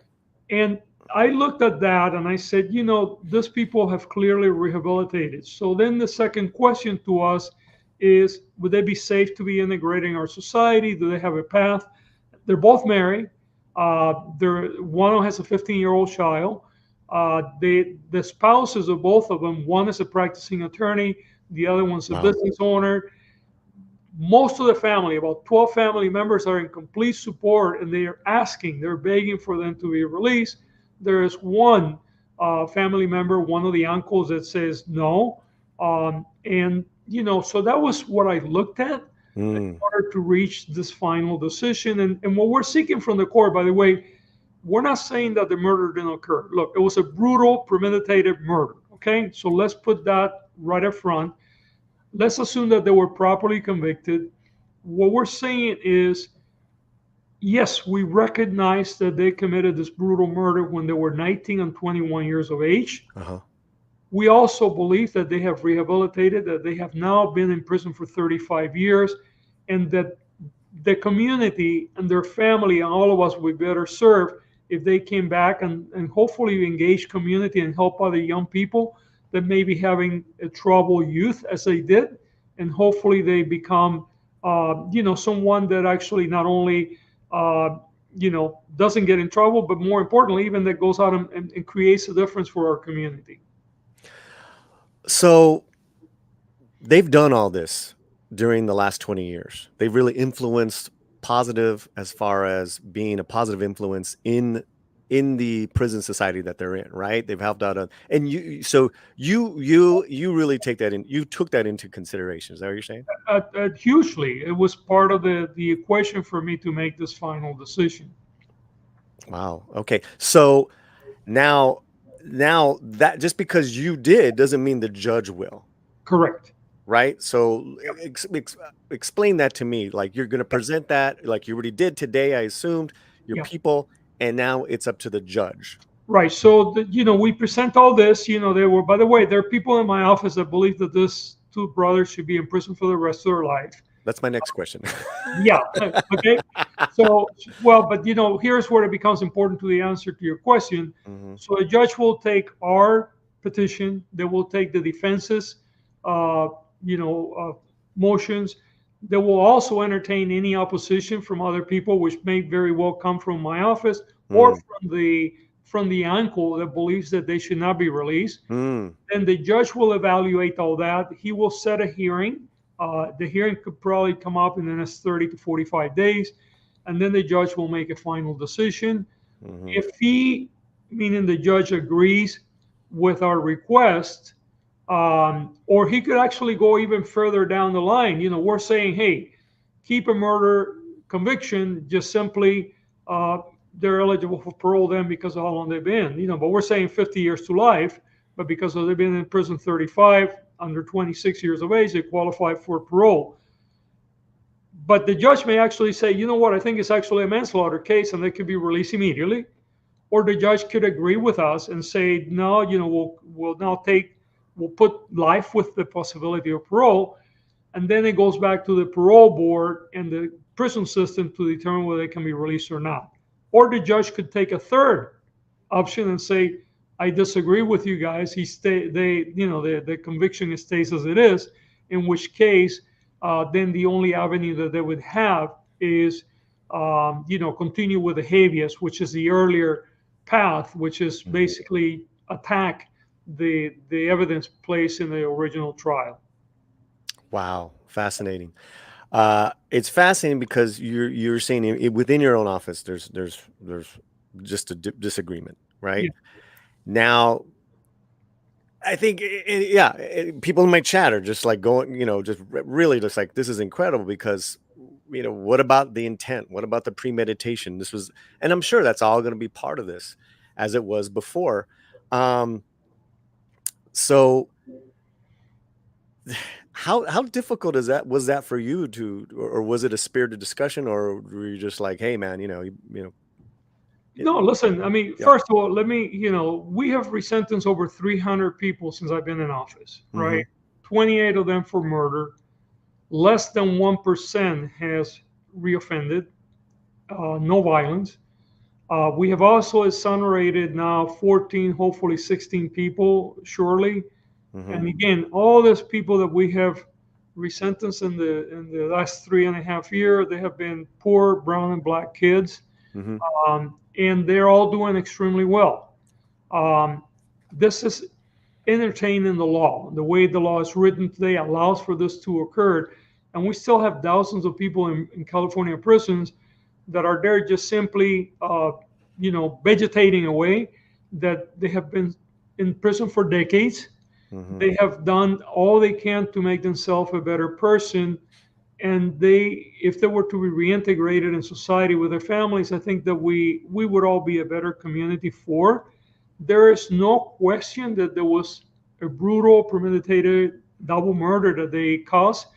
But I think it's also important to realize, A, their age, and B, the conditions upon which they were living. And I think that even though that doesn't play a part in the process that we're looking at, because our process is purely one of have they been in prison long enough, have they rehabilitated under the law, can they be released? But that certainly is a component that I think we as a society need to begin to ask ourselves, because, we have literally thousands and thousands of people in prison today. They're in their 70s and 80s, or younger people like this two brothers that have more than paid their debt to society. You have to ask how much is enough, and why are we spending billions of dollars in a system that doesn't necessarily give us any more safety or security. And frankly, I'll give you another piece. I was talking to a friend of mine who is a professor at Oxford University, and he was telling me the other day, we were having a conversation. He said, George, the things that you are talking and other people are talking about, like maybe progressive ideas, this is the way that most of the other countries in the world operate outside of the totalitarian, systems. I mean, democracies, industrialized democracies, very seldom have prison sentences over 20 years. They do not have the death penalty. Even half of the states in the U.S. do not have the death penalty anymore. So we still have a lot of area for improvement here. And the savings could go to education, could go to better policing, could go to better medical care. I mean, there's so much that we're in need, housing for the unhoused. So I think that as a society, we need to begin to reevaluate what is the process of ensuring accountability and safety for our community, and when does redemption and rehabilitation become part of the conversation? I'm very happy to hear what they've done for the last 20 years, right? In being a positive influence in their society. I have over nine years sobriety. All right. My whole mantra is being a positive influence in my community because my sobriety demands it. It's wonderful. I'm 100% on that. My thing though is that they wouldn't be where they're at if not for their privilege, for their wealth, for all the things that they were afforded that these other, like you said, poor people haven't had. These guys have had some privilege, man. And this is just my opinion, sir. No, and listen. I mean, let me come back to you. Because and I was telling this, there was a national network reporter, and we had this conversation on the air yesterday, because she asked, quite frankly, the same question you asked. And I said, and I asked her this. I said, look, just 2 days ago, we tried to file a petition to exonerate a young Latino man and a young Latina woman who have been in prison for 17 years that were wrongfully convicted. And I asked her, where were you 2 days ago when we were doing this? Because we made it public. And then I said, we have resentenced over 300 black and brown kids that committed, 28 of them committed murder, just like the Menendez did. They're not living a productive life. We released them all. We made it public. Where was the national media when we did this? Because we made it public. Nobody, and I tell you, we're doing this work, right? The problem is, the reason why this had gotten such an attention is because, they were wealthy kids. It captured the imagination, and there's no question that you have these documentaries, including the most recent one. But as to our work, the work that I'm doing in the office, we have been doing this for 3.5 years, and most of the people, in fact, I would say not most of them, all but 2 of the people that we provided relief so far come from extreme vulnerable backgrounds, poor black and brown kids. So the problem is not necessarily why the attention, what I'm doing, but why is it the attention now and not before? And that's why I said earlier, what I am grateful about the Menendez is actually giving us an opportunity for me to have this conversation with you today, or to have it yesterday with the national network. And it was funny because at the end, after we were off the camera, the reporter apologized to me because she happens to be African American. Says, you're right, we should be paying attention to those things too. And to kind of further, open that up is what you were talking about in regards to people that were false. Is this the one? I read a little bit about this. Are these the 2 people you were talking about? Well, so he's one of them. So that's Mr. Palacios, that's his sister. And then there's a young woman. Mr. Palacios was 15 years of age when he was wrongfully convicted of correct. In 2007, he was 15. Correct. Yeah. Okay. Yeah. So we put the video out. By the way, it's public, so I encourage you to pick it up. Since you have a YouTube channel, you can see it, share it with. We put segments because it's long. There are about 3 hours of video for him and 3 for her. Mm-hmm. But you can see the interrogation of the police. So these kids land on a photo lined up of a gang file, quite frankly, only because they happen to be poor and brown. There was no other. And from the same area of White Fence? It's a white fence area, but you know, It's a neighborhood. It's a neighborhood. It's a neighborhood, okay? Yeah. Yeah. So Mr. Palacio has no gang history of crime. He only had one minor misdemeanor arrest, nothing to do with furtherance of the gang, anything like that. Mm-hmm. He gets yanked from his home very late night, early morning, taken to a police station. He is placed in an interrogation room for hours. Mm-hmm. He has 3 different detectives, and we know this because we have the video and the audio. Mr. Palacio, doesn't know that he's being video. And basically they're bashing him and saying, we have video, we have witnesses. In fact, we have your defendant is next in the room next door saying you did this. We have, we got all this evidence about you. And you should just come clean, because if you don't, you're going to spend the rest of your life in prison. And for over 2 hours, he continues to say, you have the wrong guy. I didn't do anything. In fact, there's a 15-minute period where they leave him alone to kind of sort of vegetate in the room. He doesn't know he's being video. And he is literally half in English and Spanish. He's crying, he's praying, he's asking God for help. Mm-hmm. Then they come back again. He even tells the detective, sometimes the wrong people get convicted. And the detective says, well, you have any statistics to prove that? Well, by the way, I do. He didn't. But anyway, he finally breaks down. Uh-huh. And he starts to say, okay, I'll tell you basically what you want to hear. And he doesn't use his words. He starts to describe the murder scene and what occurred, and it's completely wrong. So let me tell you, the murder happens at nighttime. The victims were inside a car. He starts by saying it was daytime. It might have been daytime. They might have been running. They were not running. It was not daytime.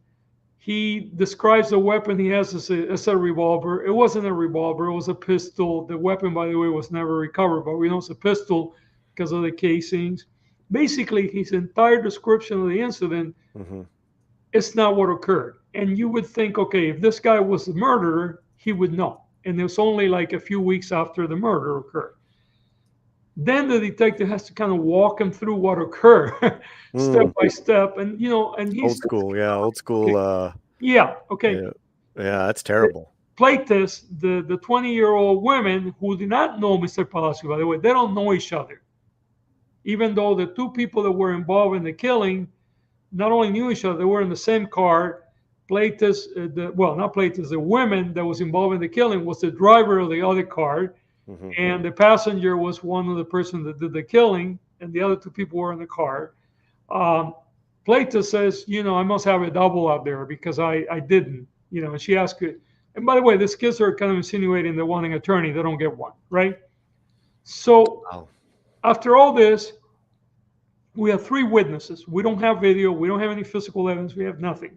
There are 2 young women that are in a parking lot a distance away that when they get shown the photos, they say, well, they look like they may be, very, very, they kind of look like them. Okay. In fact, that's what they say in court.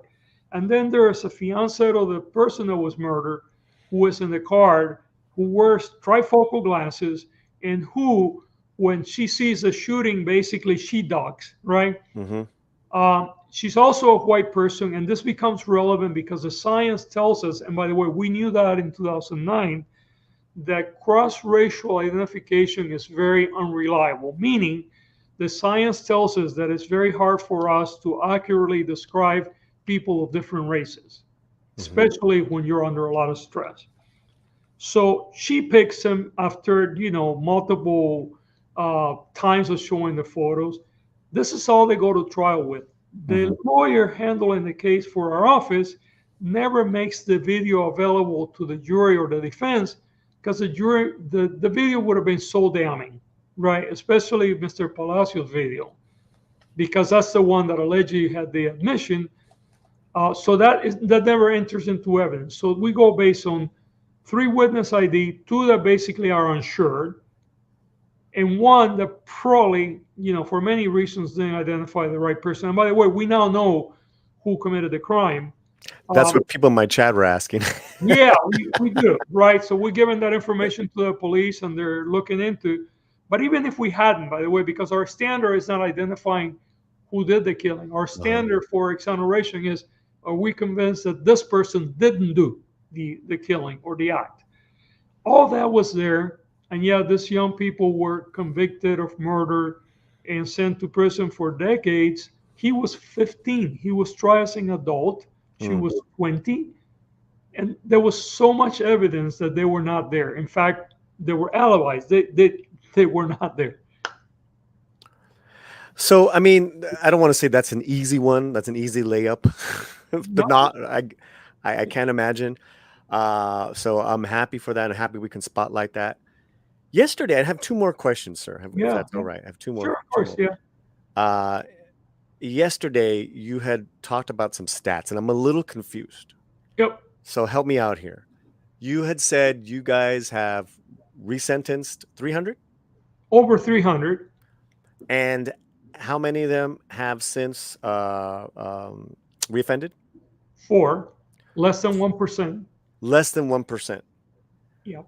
Which is incredible. That is incredible. Then you said the thing that I was confused about. You said that the national reoffend number was up to what, 40 to 50%? Yeah, in the United States, which we're unique in many ways because not only do we incarcerate more people, but we don't rehabilitate people well either. Nationally, between 40 and 50% of all the people that are arrested and convicted reoffend within a period of time, usually between 1 and 3 years. This group, we got people now been out for more than 3 years. Only 4 out of 300, less than 1%. If that was our recidivism rate, we would be the safest nation in the world. Now, some people in my chat and some people will say, well, even 4 is too many. Well, I mean, look, we don't work on a perfect world, right? Yeah. I tell you, look, I was born in Cuba, right? Cuba's a very safe country. We just incarcerate a lot of people, and there's not a lot of. I don't know your humor yet, but I think there's not a lot of due process. There's a lot of blackouts right now in Cuba happening. Well, yeah, that's another problem, right? But yeah. Anyway, go on, sir. Yeah, yes, we could lock half of our population off, and we will likely have less crime. But all that is fine and well until the shoe drops on your front step, and it happens to be your brother, your neighbor, your cousin. I've had people that were very pro-death penalty until all of a sudden they have a family member that may be facing the potential of death, even if they committed some horrible crime, and all of a sudden they begin to think, well, maybe that's not the right thing to do. So look, every crime is one too many, right? Every murder is one too many. But the reality is that sometimes people are going to harm others and they need to be held accountable. The question is, what does accountability looks like? Last question. And this is more of like me and my thinking. Yeah. As an Angelino kid, you, for the most part, you are as well. You've been in LA for 60 years. Yes, sir. Yes, sir. You were working. I don't know what your position was at the time that these murders happened. Can you let the audience know, like, you were in the LAPD in 88, 89? Yeah, I was a sergeant working South LA. Okay. This crimes occur in Beverly Hills, a different police department. Sure. Yeah, I spent 27 years in the LAPD, starting from the ground up, left as an assistant chief, and then I was the chief of police, as you indicated, in Mesa, Arizona, and in San Francisco before I became the district attorney. I was in the Army for 3 years before that, left the Army as a sergeant. So my question is, right, because you know the makeup of the town, we're mainly Mexican as far as the Latinos in LA. You being a Cuban man, younger man at that time, still looking good, sir. But you're like, Menendez, what? The Cuban, what? What were your thoughts when that happened back then? Because back then it was a different time. You know, to be honest with you, Mm-hmm. because it happened in another jurisdiction. I was a cop in South LA, Mm-hmm. and I was not one of those that got just sucked into the TV thing. Didn't have the time. I mean, I don't know. I mean, you know, I was fascinated by the fact that they murder their parents. Not because I thought that, you know, obviously a horrible thing, but you know, I was thinking to myself, how can somebody kill, you know, murder your parents, right? That to me is and I think for most of us, right? You think about it, and say, whoa, that's Mm-hmm. there's something horrible there, right? But then again, I've been a cop already long enough to know that people do horrible things to each other, right? Mm-hmm. So it just never really registered for me in a way that I think many others are fascinated by court TV and all those things. I've never been one of those. So really, this case really became front and center for me in the last year or so as we started to deal with the defense petitions and started reviewing material and thinking about the case.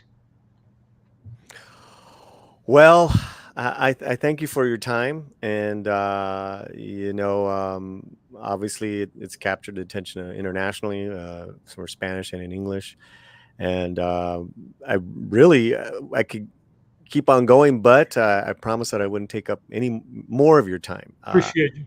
You know, this is absolutely fascinating, and I do have one message from one of the members of the channel, and they appreciate you coming on the show. Thank you. Well, thank you so much, and thank you for the opportunity, and look forward to doing it in the future. Yeah, we'll be here, man. We'll be All here. right. I mean, I know you got you know, we're not gonna talk politics, but I do know you have an election coming up. So, you know, yeah. I look forward to being here again. There you go. Oh, I like that. I like that confidence. All right, right. Senor, Mr. Gascon, we'll see you soon. You take care of yourself. Muchas gracias. Gracias a usted. Bye. Wow. Boom, boom, boom. Wow. Ba-da-da-ba-ba-ba-ba-ba. Chip, chip. I Yeah. just got a message from like his PR person or whatever. This is what the PR person said, or you know, he's in his, you know. This is one of the best interviews on criminal justice I've ever heard, by the way.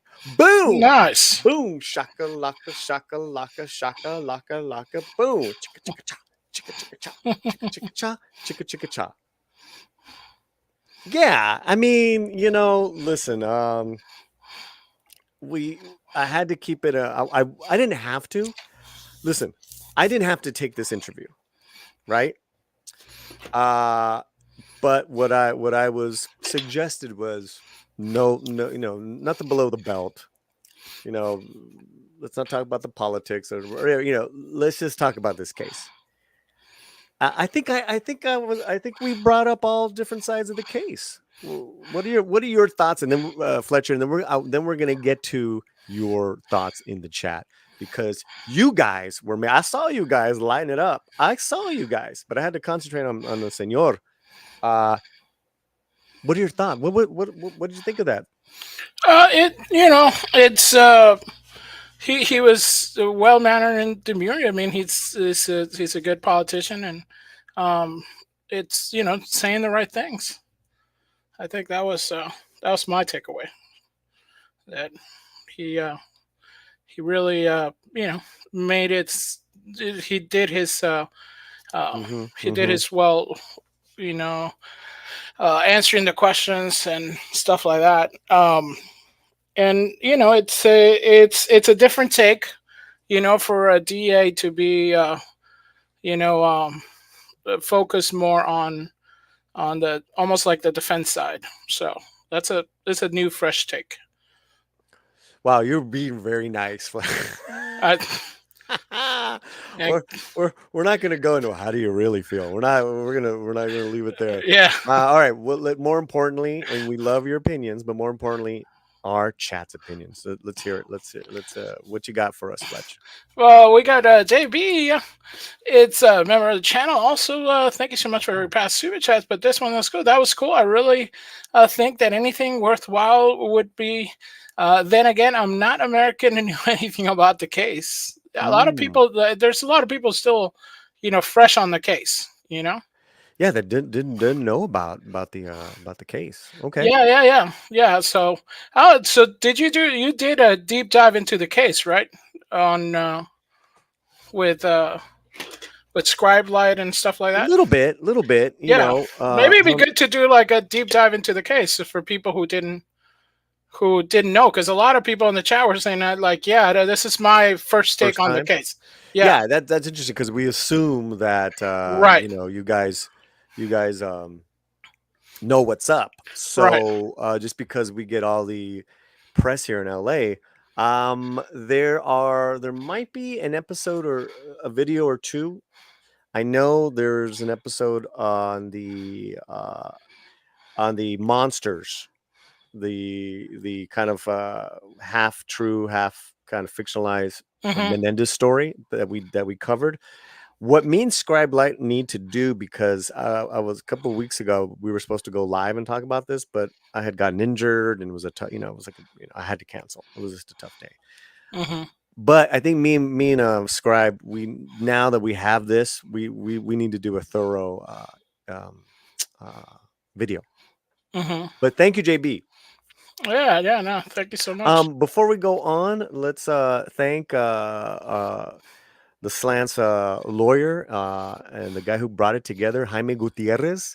Let's play his promo, and if y'all ever need some help or get in trouble, here's Jaime. This is Jaime Gutierrez with the Gutierrez Law Firm.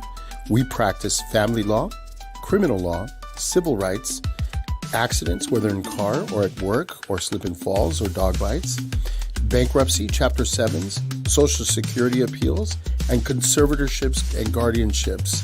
Our number here is area code 909-791-1313. Hablamos Español. Nice. Thank you once again, Jaime, and thank you to the members of the channel, the super chats. You guys have been amazing. And if you haven't yet, please subscribe to the channel, Fletcher. It's important. You got to subscribe, my man. Yeah, that is important. Helps out the channel. Darsh Venom, member for 33 months, says, appreciate George Gascon comment on the show. Thank you. Very nice. Thank you. Thank you. Courtney, for $1.99, member of the channel. Paulie, I'm proud of you. Hey, proud of you, girl. I think you got, what, 11 years sobriety? Yeah. Proud of you. Yeah. And so she doubled down for $4.99. I'm proud of you. So thank you so much, Courtney. Everyone's proud. Yeah. I love it. Thank you. Woohoo. Yeah. It's very nice. Lord Very Todd nice. says, fellow veteran, salute. Yeah, quite a what do you call it? Not a rap sheet. No, a prolific career he's had. And there's a lot I left out, but his education as well. I mean, say what you will about his record the last 4 years, or about some of the laws that he's written, and but that is quite the career. But yeah. Juliet says, to be honest with you, I'm upset with him. I don't agree with what he's doing. That's fair. And Julissa, neither was apparently some of the people in his own office. So or the uncle. Yeah. I didn't ask which uncle. Now I'm like, which uncle was it? Yeah, even Scribe Light is like, sending me messages. He's like, wait a minute, he didn't see the documentary, but then he mentioned the documentary in his decision. I'm like, oh yeah, that's right. Well, I think you might have just said, awesome. Roll me some. That's why the dogs are going nuts. All right, I'll put myself on mute. Ski Bob, if LA lets them out, I'll throw open the floodgates for them all. So it's an LA doorsteps now. Well, they can't travel, so. Teenagers, man, I know the story, but I didn't really pay attention back in the day. Find it odd that this is coming up now with the run for re-election this November. Re-election always brings out everything, doesn't it? Well, and that's the thing. And I invited Nerd Report to come on for a minute. Luis Leca, that he and Popcorn Planet were very, how do you say it? very upset Mm, that Gascon had the Menendez family up there. It's like, all right, if you're gonna have him up there, you should have the other side up there, or just not right, right. have them up at all. And I get it. I get it. I just don't. It didn't make it or break it for me. Mm. All right. Cynthia Carter says that was basically that I thought he'd say. Though surprised how much he relies on talking about what he's doing for black and brown people. Very restless, but that's the SoCal them. Yeah, and in looking at his career, times have changed during his career as a cop, and then moving on up over the decades. I will say up to a certain point, black and brown communities that are lower on the economic are just more policed, so there's more crime. Some is just, some is not, and obviously people that are wrongly committed, like I said, that's an easier one to fix. And I don't think black and brown people have anything to do with the Menendez case, right? It's like a total different perspective. Okay, but thank you, Cynthia. Thank you so much. Manolo Rivera, member of the channel, said that Diaz should be representing the victims. Well, I mean, yeah, and yes, to continue the conversation, right? And this is the liberal part of me, and this is also, what I feel is a Christian thing to do is, what about bettering themselves? Anyone who's committed crimes, what are they doing with their lives? What kind of people are they? Whose lives have they influenced now? Whether they're on parole, probation, still in prison, because life goes on. Life's not, life and death is, but absolutely to be representing the victims. Thank you, Manolo. Ski Bob, they partied hard after they killed him. They sure did, man. They spent a lot of money. They were going to get caught off just before. Sax says, fantastic interview, Paulie. That was tough, man. Not because I wish I could unleash on him. It never entered my mind. That's not, because you guys know that that's not my MO. But if you have someone on, especially the ones you just disagree with or just don't like their track record, you got to treat everyone with respect, and you got to have a good conversation. And we can say that about our celebrities. I mean, I would absolutely love to interview Rachel Zegler. You kidding me? Because there's, I'd have so many questions for her, and I think we got a Rachel Zegler story coming up right now. Weird. But thank you, Zax, and thank you for being a member of the channel. You have such a fun channel as well. That's wild and crazy. So love you, man. Bumpy Johnson says, props to Paulie for landing the interview. Good work. Hey, man. Thank you, Bumpy, and thank you to anyone who supported the Slant, because by doing this, right, by you guys supporting the Slant, super chats, memberships, I'm still on, because if you aren't, I'm not going to continue this. And I'm not saying this to be like, oh my God, what's going on? It's just, life is life, and there's got to be a certain amount of revenue that comes in to justify my time and energy on this. Don't get me wrong, I absolutely love the Latino Slant.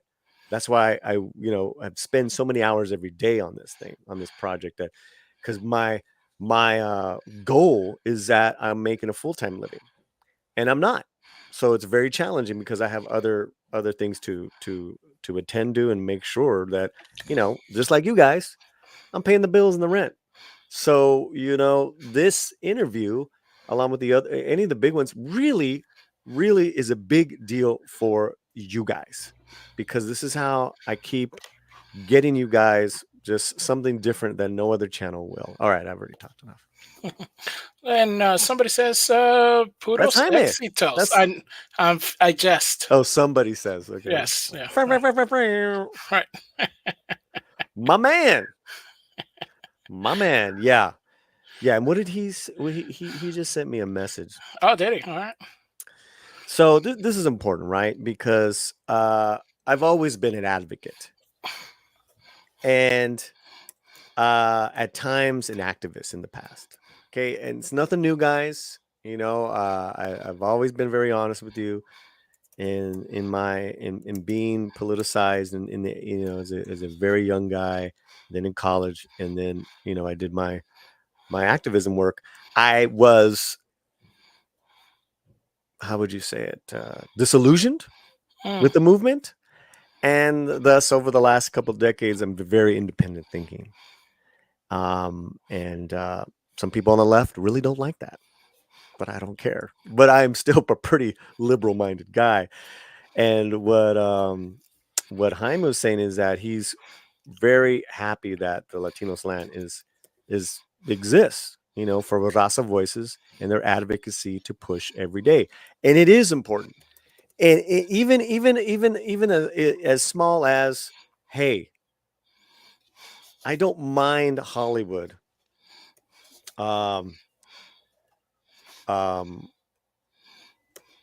doing something different, and if it's all Latino, great. What I mind is that if they make it a piñata presentation and not an authentic presentation. Does that make sense, Fletcher? Yeah. But I'm gonna shout out, hey, we need some more, you know, stuff going on besides the same shit we get all the time. But it has to be done the right way, and you guys know this for me. It's got to be done the right way. If it's not, just because it's Latino, you don't get the pass. You'll get spotlighted and celebrated to a point, but then it's like, oh, I didn't like that, and here's why.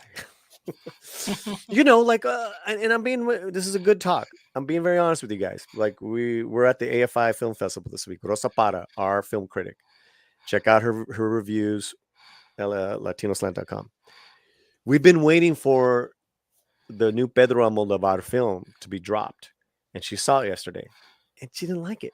And it's like, that's a shame because he's one of my all-time greats, but you know, she gonna be honest, and that's what you guys appreciate from us, and that's what we're gonna keep going. We're gonna keep on bringing it to you guys. Okay, what else? Well, and you said we were going on for a pop site, or Oh, we yeah. seeing with a Yeah, we got a couple stories, guys. That way we can clip some of this stuff. Everyone's are we done with all the Gascon talk and Menendez for now? right now, unless you want to keep going. There's No, okay. no, I don't want. I want to bring up the Rachel Zegler story, if that's cool with you guys. What's the chat saying? We can end the vote. We can end the poll. Let's do that. All right. Yeah, let's end the poll, and let me see where we're at. You guys have been. This is pretty amazing. All right, 131 likes, 1 dislike.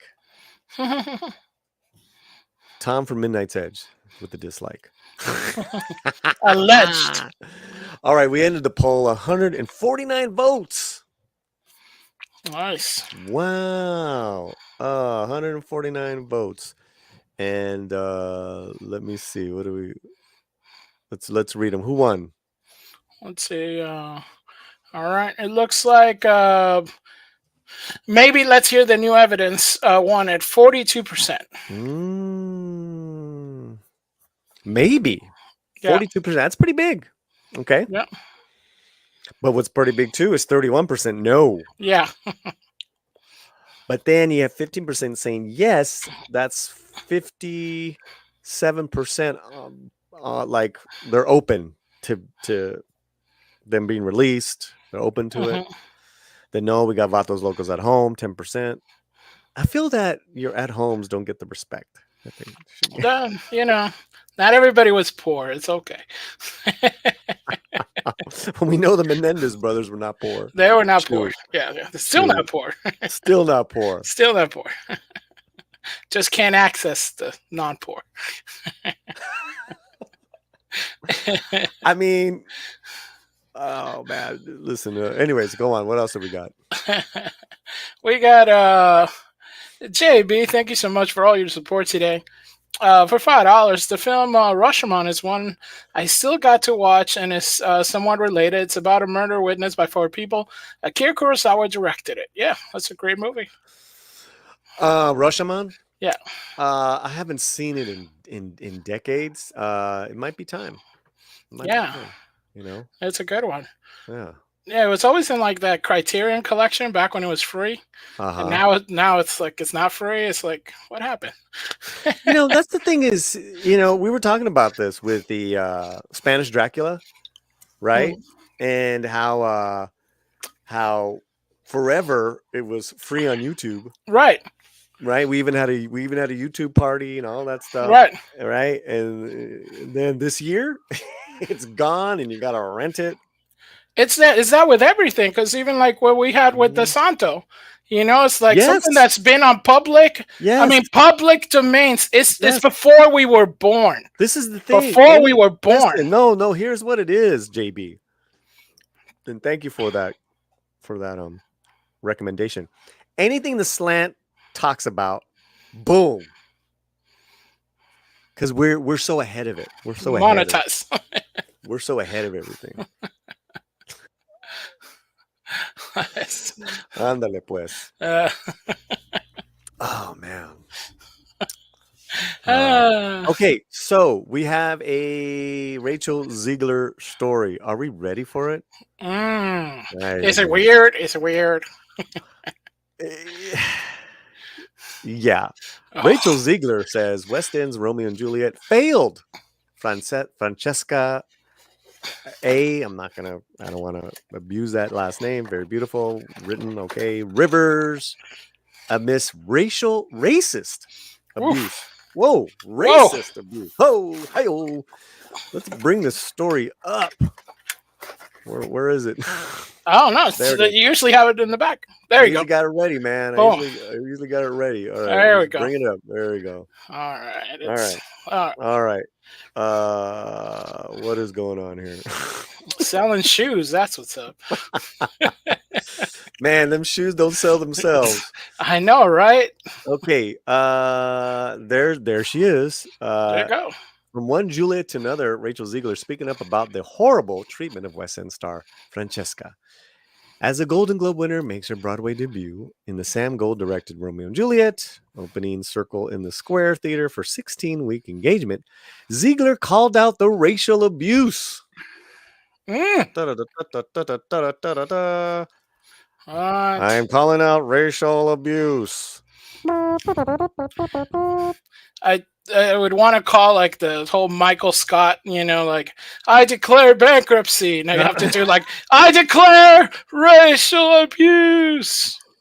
I need my money now. AJ Whitworth. That'd be a cool clip. Do you like the 877 racial now? Yeah, that's what you gotta do. Do like Rachel Zegler and do that. I'm being racially abused, and I want Rachel to fight for me now. Rachel Zegler. Let me get through this, man. Yeah, I started it. 877 race now.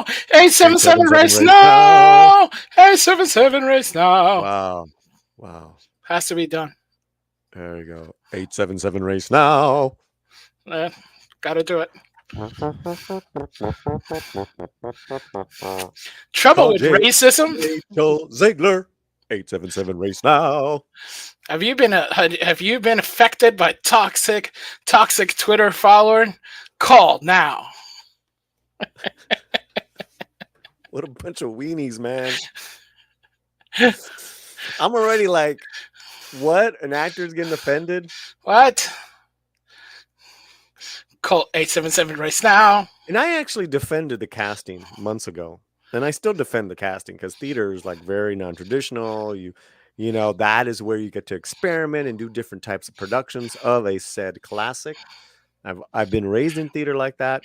Absolutely. Very. Let me get this down. I'm gonna keep laughing. But there is a point she brings up. But I want to talk to a bigger point on this. Oh, where did the story go? You took it off. Did I nuke it? You nuke it.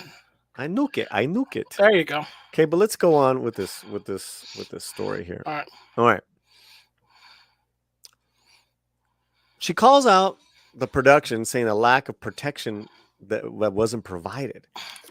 After they connected by her now Snow White co-star, Jonah, Zegler noted she texted with support to her. She responded and vocalized her thanks for people who stood up for her in the time where everybody was tearing her down. How do you vocalize anything on text? You basically don't they have an app for that? Oh, you know, we can send like a vocal, like a recording. Yeah, it's like let me record. Her Tesla read the tweet, so it means that it's vocalized. So these kids nowadays. Kids. I think she was failed by the people around her, added Zegler. You need to protect people when you make a vow to cast them in something you know. You can't act stupid. You know how the general public is going to act because they've been acting that way for years. Maybe to you. Zegler co-star Kit Connor said, and even if you're naive enough to think that won't happen, when it does, react. So this is Holland with the actress in question that was not protected. Yeah, she wasn't protected. Zegler added, then when it does, you need to effing say something. You need to move quickly and make sure that she is protected. You are now protected from racial blah, blah, protected. I've never seen such heinous things said about a person before than I did about her. It took absolutely nothing out of me to shoot out a tweet saying that she was my Juliet. There you go. There you go. The West Side Story star. Wasn't that an oxymoron? Because wasn't that a flop? No. Okay. All right. Weird. I'm just being mean. I was mean there. I'll take that one. Said of their exchange, it is basic human decency and basic kindness. She got such rave reviews in that for a reason. She's a effing titan. I love her dearly, and I can't wait to see the things she does. Following barrage of abuse from fans after casting was announced alongside Tom Holland in March, the company condemned the deplorable racial abuse. This must stop, the producer said. We are working with a remarkable group of artists. We insist that they are free to create work without facing online harassment. Oh, it's online harassment. Online harassment. Okay, now I know what we're talking about. Online harassment. We will continue to support and protect everyone in our company at all costs. Any abuse will not be tolerated and will be reported. Reported. Bullying and harassment have no place online, in our industry, or in our wider communities.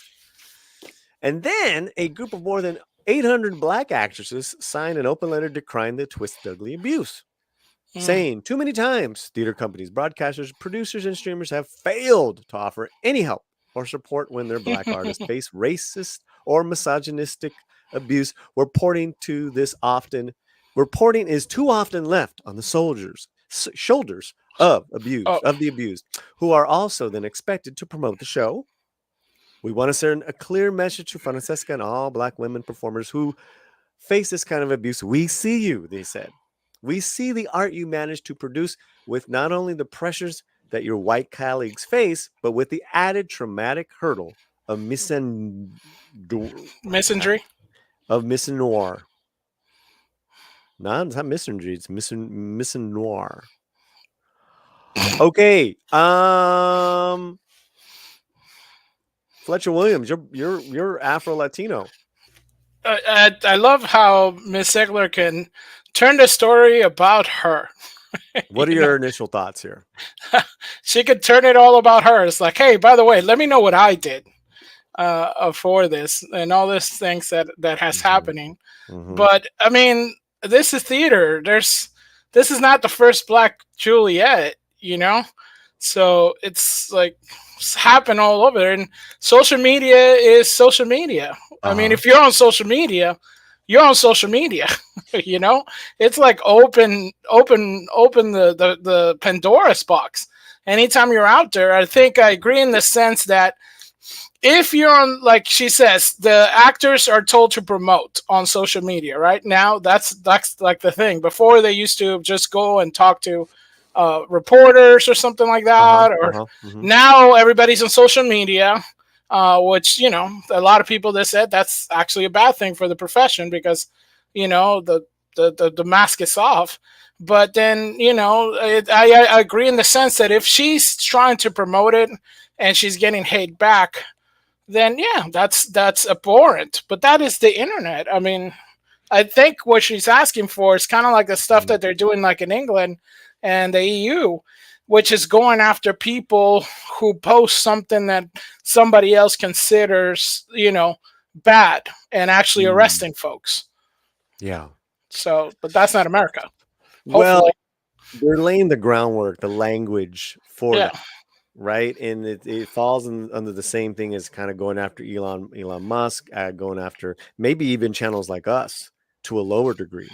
That we're us by making fun of this, or, you know, adding some brevity to the situation. No, there is no brevity. It's not funny, man.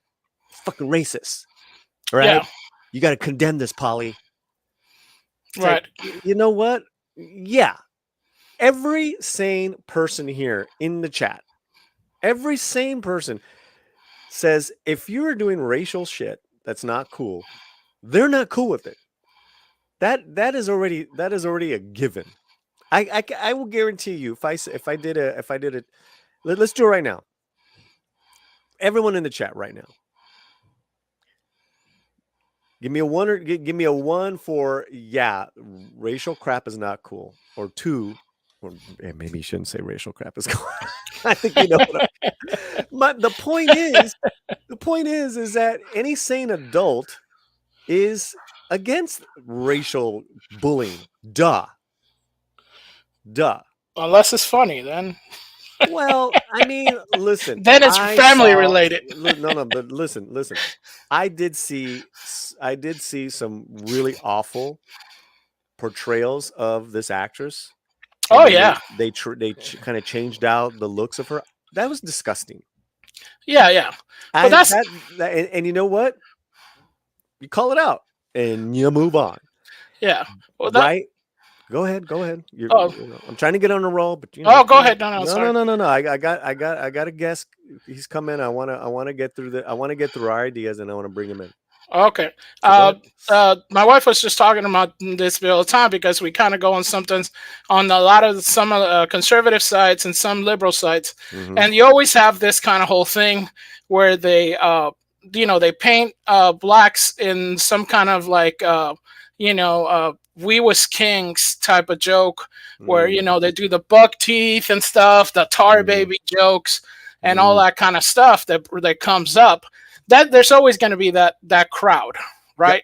Yep. You're always going to have that crowd. It's not a mainstream crowd, and it's not something that a majority of people does. Now, some people do kind of fall into the thin line of it, but sometimes, I mean, you got to look. Some of those people also, they make fun of themselves. It's almost like a Blazing Saddle situation where you're just making fun of everything. Then it's like, you got to find that which is the line. Now, this is theater, like I said, and it's a different adaptation of Romeo and Juliet, and all's fair. It's like they're making it a black family and a white family. All right, cool. Back in the day, I did a modern take on Romeo and Juliet, where my Romeo, yes, I was Romeo, was undocumented, and Juliet was more of a kind of second generation, like Mexican American princess. Was great. I loved it. I absolutely loved it. But those adaptations would not exist without, and we did it in the language, and we added some Spanglish. It was really, really beautifully rewritten. But none of that would exist without the classic. It's a classic for a reason, right? The story. So here's where I do agree. I do agree that there should be a certain amount of, okay, well, this is the vision we want. We realize um, it might shock some people. That's what good theater does. But let me sit down and talk to my lead. That's it. Hmm. That's it. And I would advise, you know what? Until we're, while we're in rehearsal, until the opening, stay off social media. People are going to be, pretty nasty. And then they'll get over it. But then you make this issue. And what do you think's going to happen? They're going to come after you no matter what. And speaking of people that come after the slant no matter what. No matter what. No matter what. I know. Talk about white privilege. Scribe light, everybody. Hey, everybody. Scribe light, everybody. I apologize. I You apologize. Should. Shame. Shame. My melanin count isn't high enough to be here. How dare you? No, it's really not. But Latino slant is very gringo friendly. And I appreciate that. Thank you. Yeah, it's a safe space. Yes. Oh, I need that. I need that, especially on a Friday. Thank you. For the gringazos. So and gringo adjacent. And gringo adjacent. Yes. How are you, my friend? And what are your Rachel Zegler thoughts on this story? My Rachel Zegler thoughts on this story. Well, the first thing I thought of when you were talking about different interpretations of Shakespeare, a very famous and very controversial at the time interpretation was Orson Welles did a African Macbeth on stage. It was set in darkest Africa. It was I think it was called like the Voodoo Macbeth or something. And at the time, way back in the 30s or whatever, the early 40s, it was obviously very controversial to do something like that, take the bard's work and reinterpret it that way. I think Shakespeare's one of, like you said, that some of those stories are just so foundational and true to human experience and have so much messaging that you can reinterpret them or set them in different eras and such. As long as the text remains the same and the characters and such are portrayed as written, but then as their portrayal is, that can be anything. You can set it anywhere, and you can still make you could make social commentary on any particular era, political situation, and elsewise with the aesthetic of the play without changing the text. You could do a play today commenting on Donald Trump and Kamala Harris using Romeo and Juliet as two families, and all you'd have to do to show the divide between the two is just the political signs they have on their lawns. And then have the exact same. That'd be kind pretty of, good. Yeah. See, and we like used to do that too. Yeah, we actually used to do that. I mean, that is the strong mechanical arm of theater and its purpose. That's. I'm sorry, I cut you off. Go on. No, go ahead. No, that's it. I'm agreeing with you. I'm with you. Yeah. I'm with you, man. But as far as Rachel Zegler in general, I mean, talk about box office poison. I don't know what to tell you. Well, why is she even commenting here? Why is this news? Well, right? Because this is all she's got left now, right? Victimhood is, with whether you're talking about Rachel Zegler or you're talking about, I suddenly forget the name of the lady who's in Wicked. That's new. Cynthia. Cynthia. Very talented. Very talented. The issue is that between and Amandla Stenberg, these actresses have been essentially raised to believe that they represent a demographic. They're not an actress portraying a role. They are representing their demographic. They are a larger symbol of something greater than themselves. And anybody to attack the production in a critical way is attacking them personally. Now it's an attack on their ego, their sense of identity, because they've wrapped up their race. Their race, their identity, because I'm not just an individual portraying a character. I'm representing my people, and therefore I can extend this comment not just to the production, and especially the whole thing with the Wicked thing. It's like a fan poster of all the things. It wasn't even a tweet that was criticizing an actress or like, why did you hire this person? This is someone making a fan poster to resemble the thing that they love, and you're telling them, no, you're not allowed to love this thing, which is just insane. So bringing it back to Rachel, sure, she's doing press for her Romeo and Juliet, right? Hers, other ones, and I had recommended to Rachel. She doesn't know me, but I recommended to her several months ago to get offline. You know, you want to give to your cause, go do it. Go do it anonymously. Be a charitable good, but do it anonymously. Go to theater, which she did, right? Because she heard me. She know. Right. She But listens to you. go and do theater, and just go dark for a little while. Get a life. Wait a minute. Not dark like that. Oh, okay. All right, but I can say that. Scribe cannot, or else I Scribe. That's right. Yeah, I'm in trouble. Yeah, get the gringo. But basically, live a life. I just think right now it's like just kind of what you said is that far too many of our younger talents that have whatever ethnicity they're from, they just try. There's just something new to be, to rile against. When you know what, it's much to do about nothing. Haha, you like that? Oh, nice reference. Nice. Well, they also don't know how to. And this is an art that I think those of us that have existed before the internet maybe have an advantage in this. Is that the words on the screen are just words on a screen. Taking everything so literally, having a thin skin, taking some random comment from some Joe Schmo off in the distance as a personal attack or something that you have to internalize. Just stop. Just stop. You don't have to look at the screen. Everything you see does not have to be taken seriously. Just do your thing, promote your product, be positive about your production and your castmates, and move on. Now that's it. Be professional. Absolutely, and listen to Scribe, especially all you young actors. If you're catching this, do not become part of this thought police because it's dangerous, and sooner or later, it's going to have a reckoning. I think on different levels it is. Right. But I'm not going to be quiet about think police, and policing people's thoughts, no matter how just gross I may think it is. Right, as far as because I said, I saw some of the stuff that they did with this young actor's looks and all that stuff, and I really thought it was awful. But that's the price of free speech and a free society is free speech. So I think Rachel's got a lot of other problems to deal with. Now you said something really interesting, and I'm gonna then we'll move on because I want to get your Menendez thoughts on Gascon. That some of these people feel that they have to represent their race. That was a real thing for a long time. Like the Eddie Olmoses, Montalbans, the Anthony Quinns, but even them were like, you know what?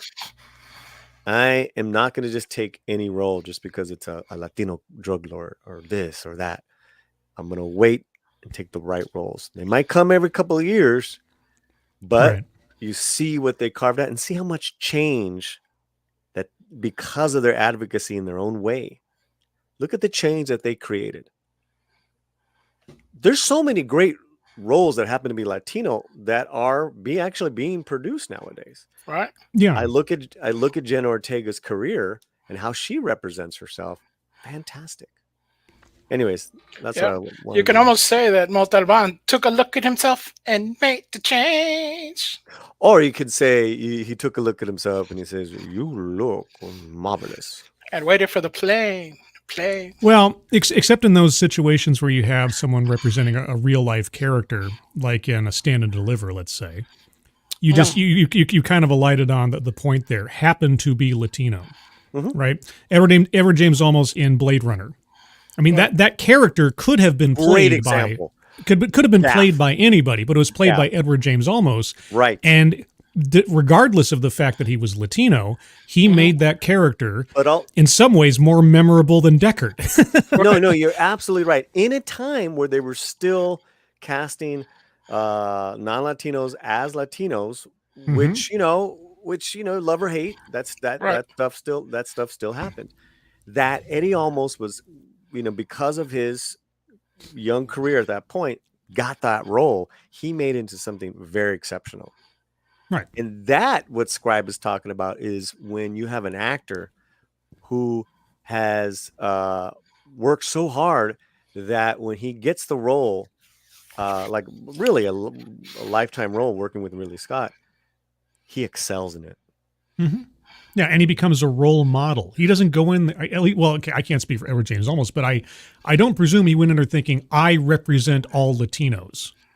I at least I don't assume that. Or if he did, that wasn't the focus of any of his press or anything else. It's like, look at me, I am. And if you criticize me, then you're criticizing my entire ethnicity or something. Well, I mean, he is pretty liberal, and his difference is that he's put his money where his mouth is. He created the Latino International Film Festival, which that's what we're talking about, because he saw a vacuum and he filled it. Right. Right. It's a vacuum space, whatever, however, but he providing opportunities for people to prove themselves. Yes. Yes. Which is different than saying you cannot criticize me because of what I am. Right. Or what I play. Absolutely. Or what I play as, or what I've decided to make part of my identity. Yeah. Right. And I was thinking about that creative decision to have Spanish and West Side Story without subtitles. That is the most white liberal garbage I've ever heard. Yeah. Because it says, you know what? Oh, we're so above it all. So above subtitles.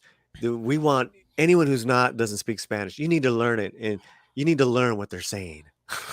they should have learned from Dracula, film 2 versions of the movie. Well, that was amazing. That would have been a very smart, if you want to like play all sides and like say, oh, well, if you want it in Spanish and not dubbed, but actually, we filmed the movie twice. We did 2 sets of scenes with English. We did 2 sets of scenes in Spanish, and here you go. You could do that. But I was this article is a few days old, and I was holding on to it because it's like it speaks to this whole age of policing people's thoughts, and it's like I cannot tell you guys again that there cannot be room for that, guys. Speak out against it, please. And I'd say Rachel's regressing with that stuff, unfortunately, and I'm very curious to see how her career evolves in the next couple of years. Scribe Light, yes, sir. Menendez, Gascon, yes. Give me your initial thoughts. Well, I mean, as an interviewer, you did excellent. As far as I'm concerned, you did an excellent job. I honestly don't know how many interviews you've conducted in the past of public officials, let's say, versus entertainment people. But as far as approaching a public official, I thought that was great. I have some specific, I guess, critiques of some of his answers that kind of threw me for a little bit of a loop. Your first question, which I will take a little bit of credit for, because I think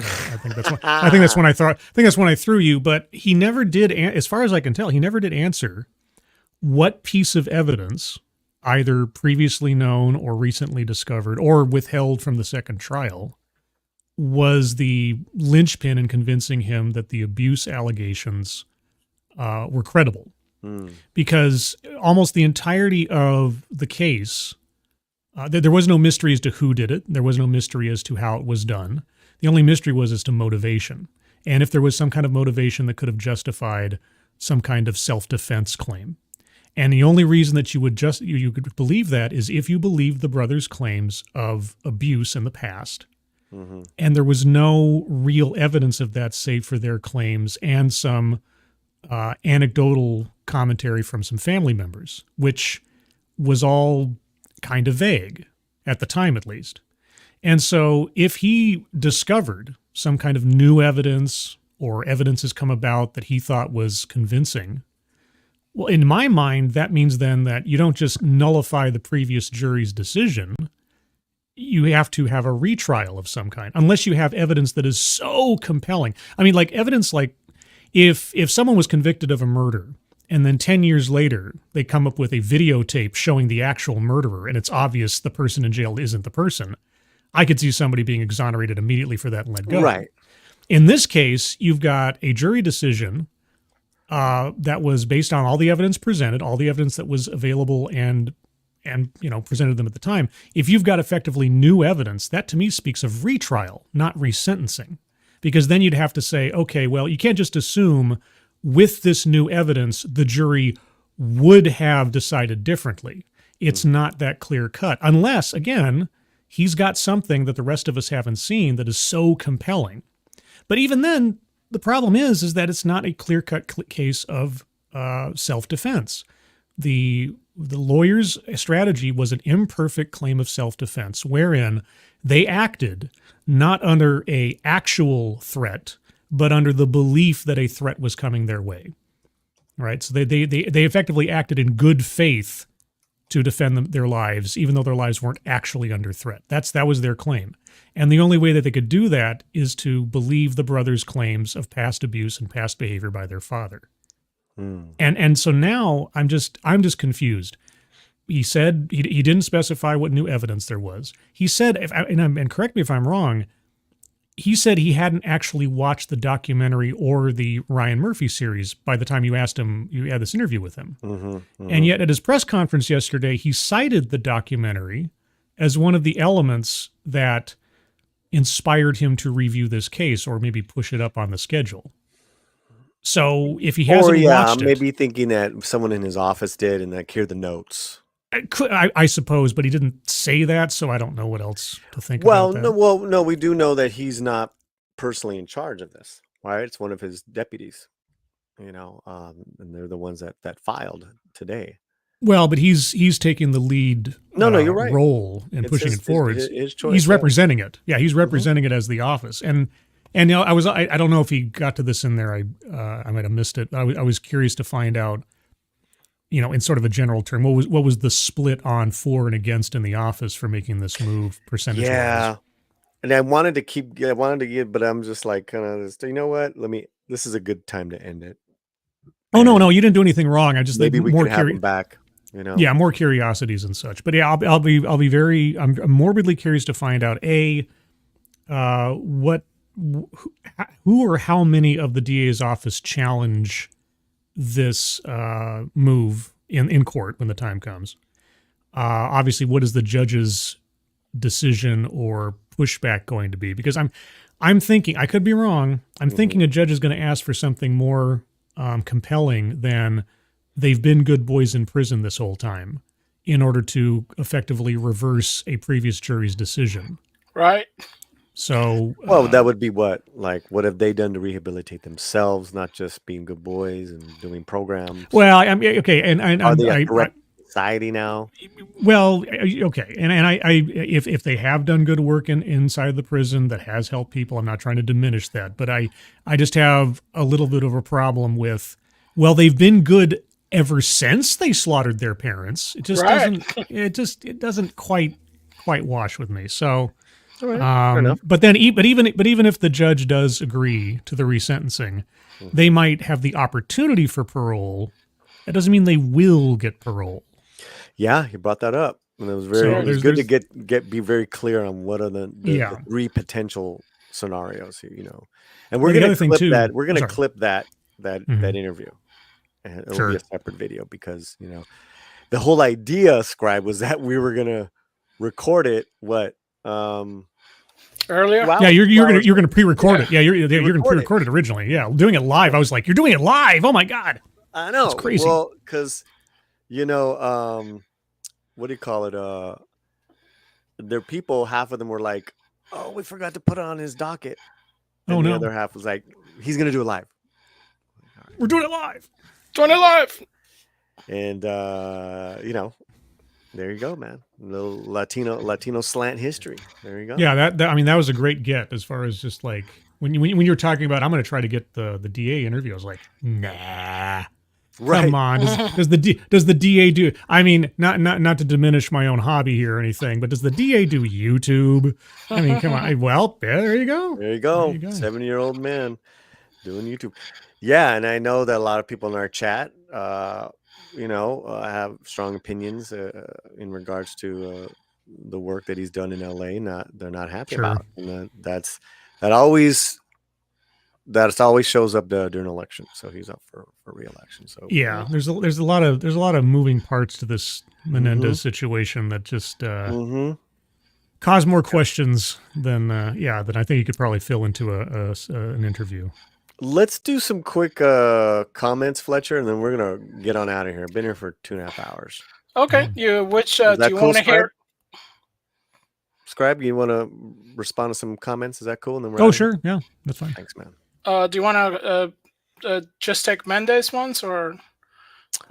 Yeah, we'll start with that because Scribe's here. Okay. Yeah. So let's see.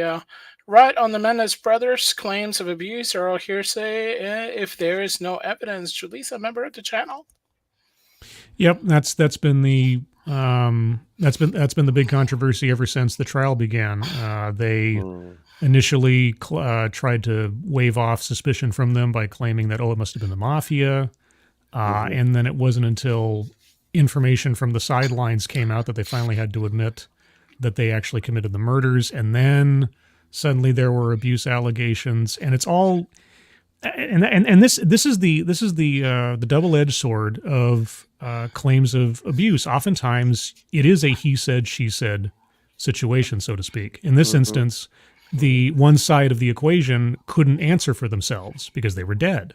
So the entire argument for their justified actions, if you want to call it that, hinged on their credibility. And unfortunately for them, and I think still to this day, their credibility was shot from the get-go. No pun intended, but I'll take it. And that's where it's kind of at for me as an observer, without being an expert. All right, fair enough. JB, member of the channel, says, I can understand releasing the brothers in the area if they are innocent, but that really is a rub and the entire purpose of the trial. There's the rub, another Shakespeare reference. Good one there. Yeah, the jury, the first jury was, I think, what was it, 7-4 or something like that on guilty versus innocent. I can't remember what it was. It was a fairly split. Right. And then the second jury, so it's. But that was also because they wanted the death penalty, right? That was part of it, I think. I think that might have been it'd take a long time to go into the details of it, but there was a lot of factors in the first trial that made it a hung jury, depending on which of the jurors you ask. Well, one of the brothers decided not to testify. Well, that was in the second trial. Yeah, Lyle did not testify, and it was all on Eric the second time around because Lyle's credibility had been severely damaged by his own actions at that point. So that book. If Lyle had been cross-examined in the second trial, it would have been even worse for the brothers than it turned out to be. But Professor Archo says then they went out and partied. Yeah. Yep. Started spending mom and dad's money. Yep. Right. That didn't help anything. And weren't they going to get cut off just before they went onto the rage? Well, purportedly they'd been written out of the will before the murders. Right. As far as I understand it. Did we ever find that will, though? I think it was just he was going to do it. Well, yeah, the TV or the Ryan Murphy series made a bunch of allegations as to, they found the will and then they destroyed it before it could be read or something. It's all, it's a bit more in the weeds. We'll have to talk about that when we talk about the case in more detail. Skibo says, yes, exactly. At the time, they said, robbery gone awry. This has been brewed up over the years. Well, robbery gone awry or mafia hit was the other thing that they sold. I have a lot of thoughts on the whole mafia hit thing, but I suppose I'll have to save those for a longer discussion. Okay. Yeah, we definitely need to do a proper video. Yeah, I'm hoping to have you and a Misery Machine back on so we can just spend a couple hours just diving on this. Yeah. All right, what else? The other ones were speaking on the Rachel Zegler 1877, race now. Race now. Menendez, member of the channel, her superpower is being franchise kryptonite. I mean,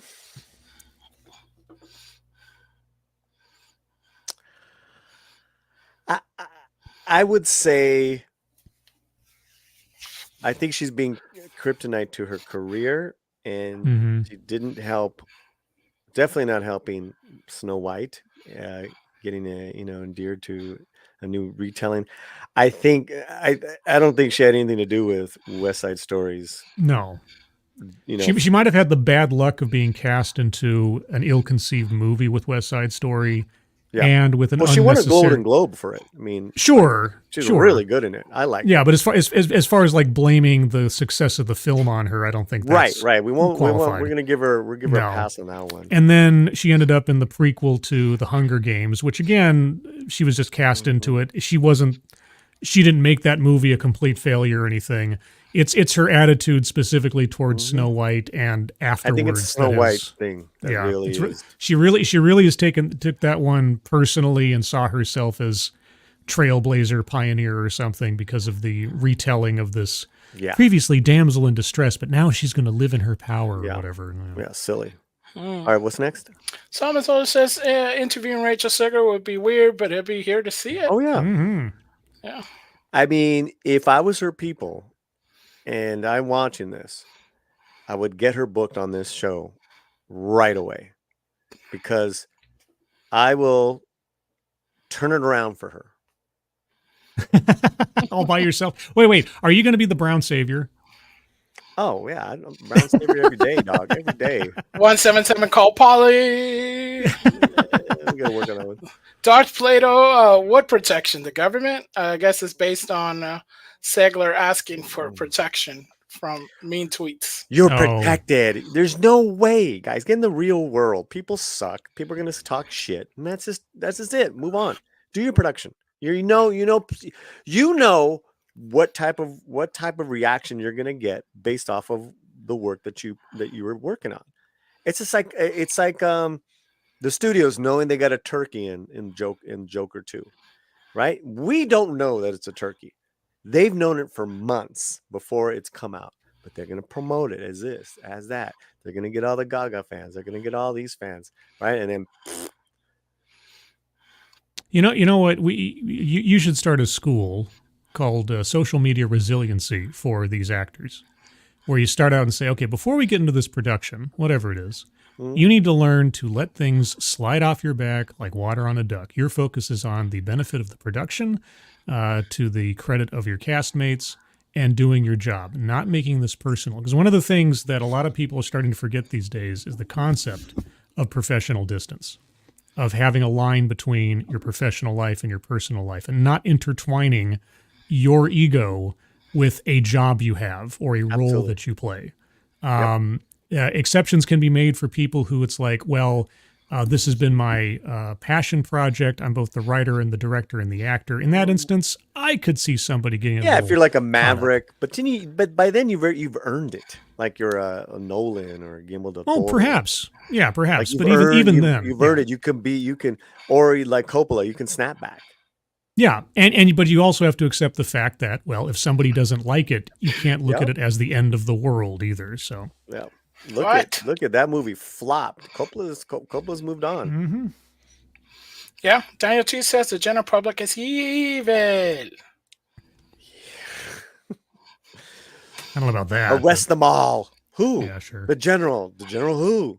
The general public. Arrest them all. General public. That'd be a great character name for like a satire.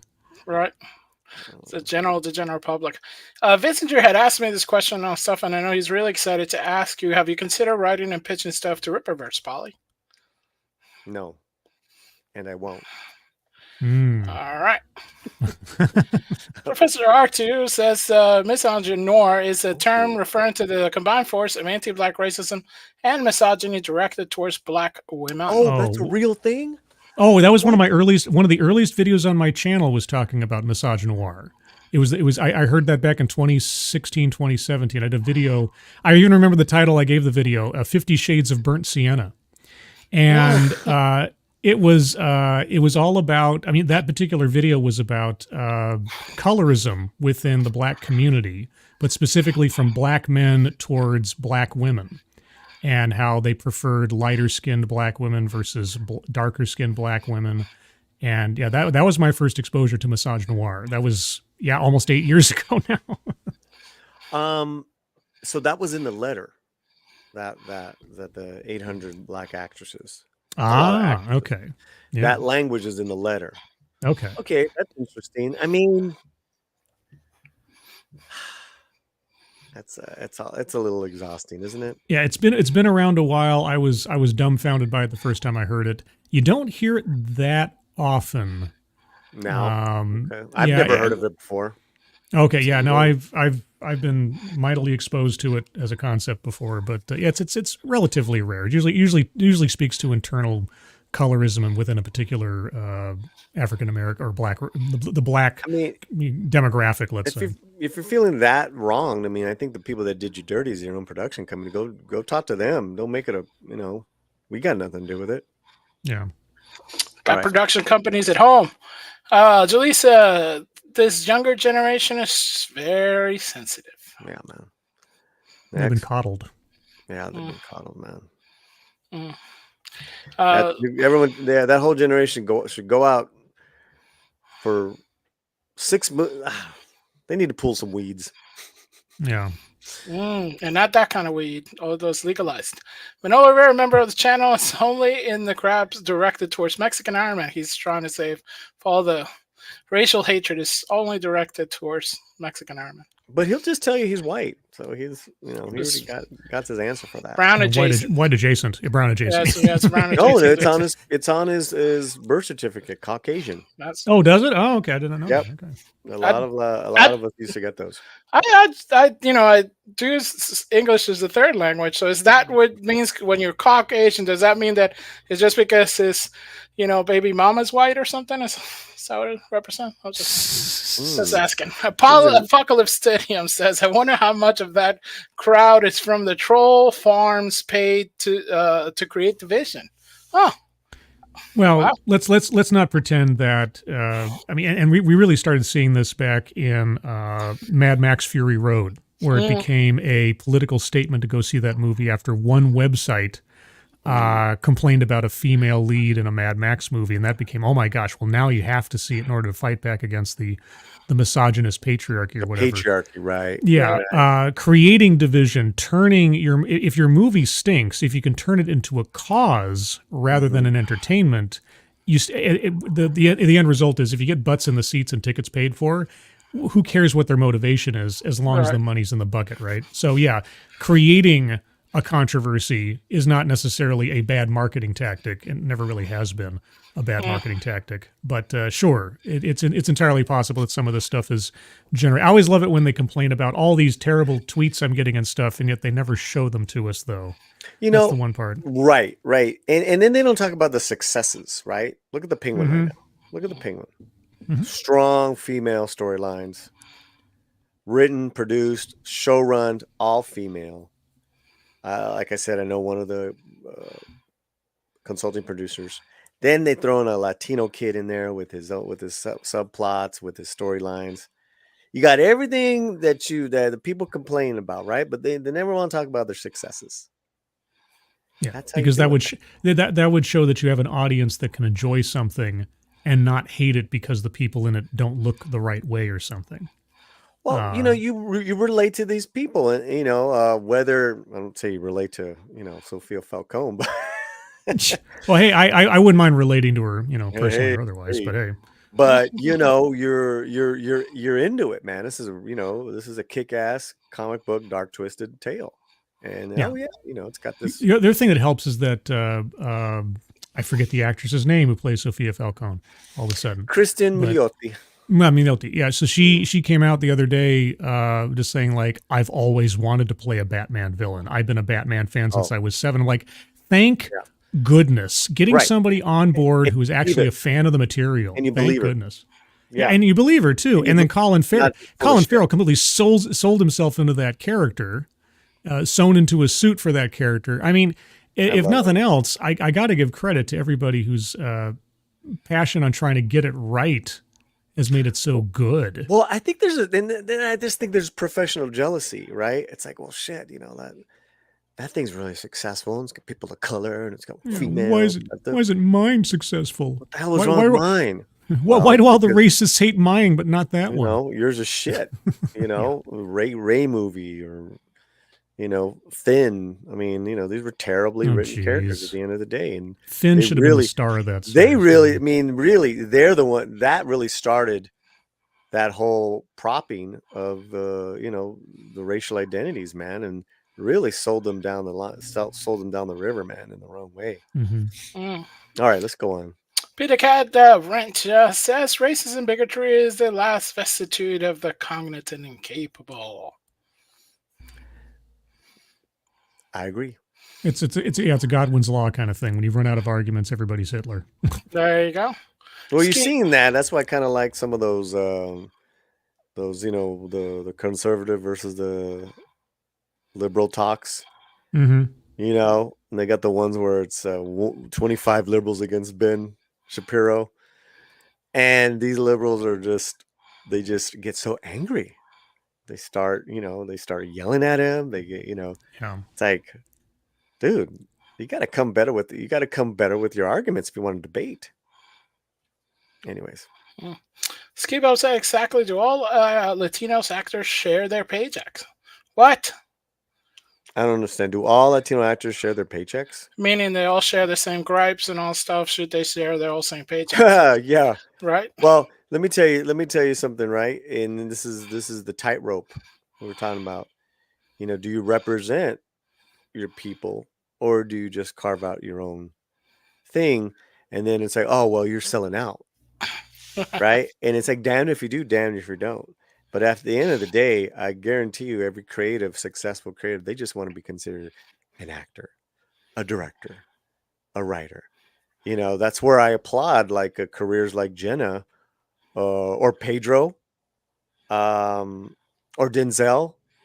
They've done these roles that are out of their ethnicity.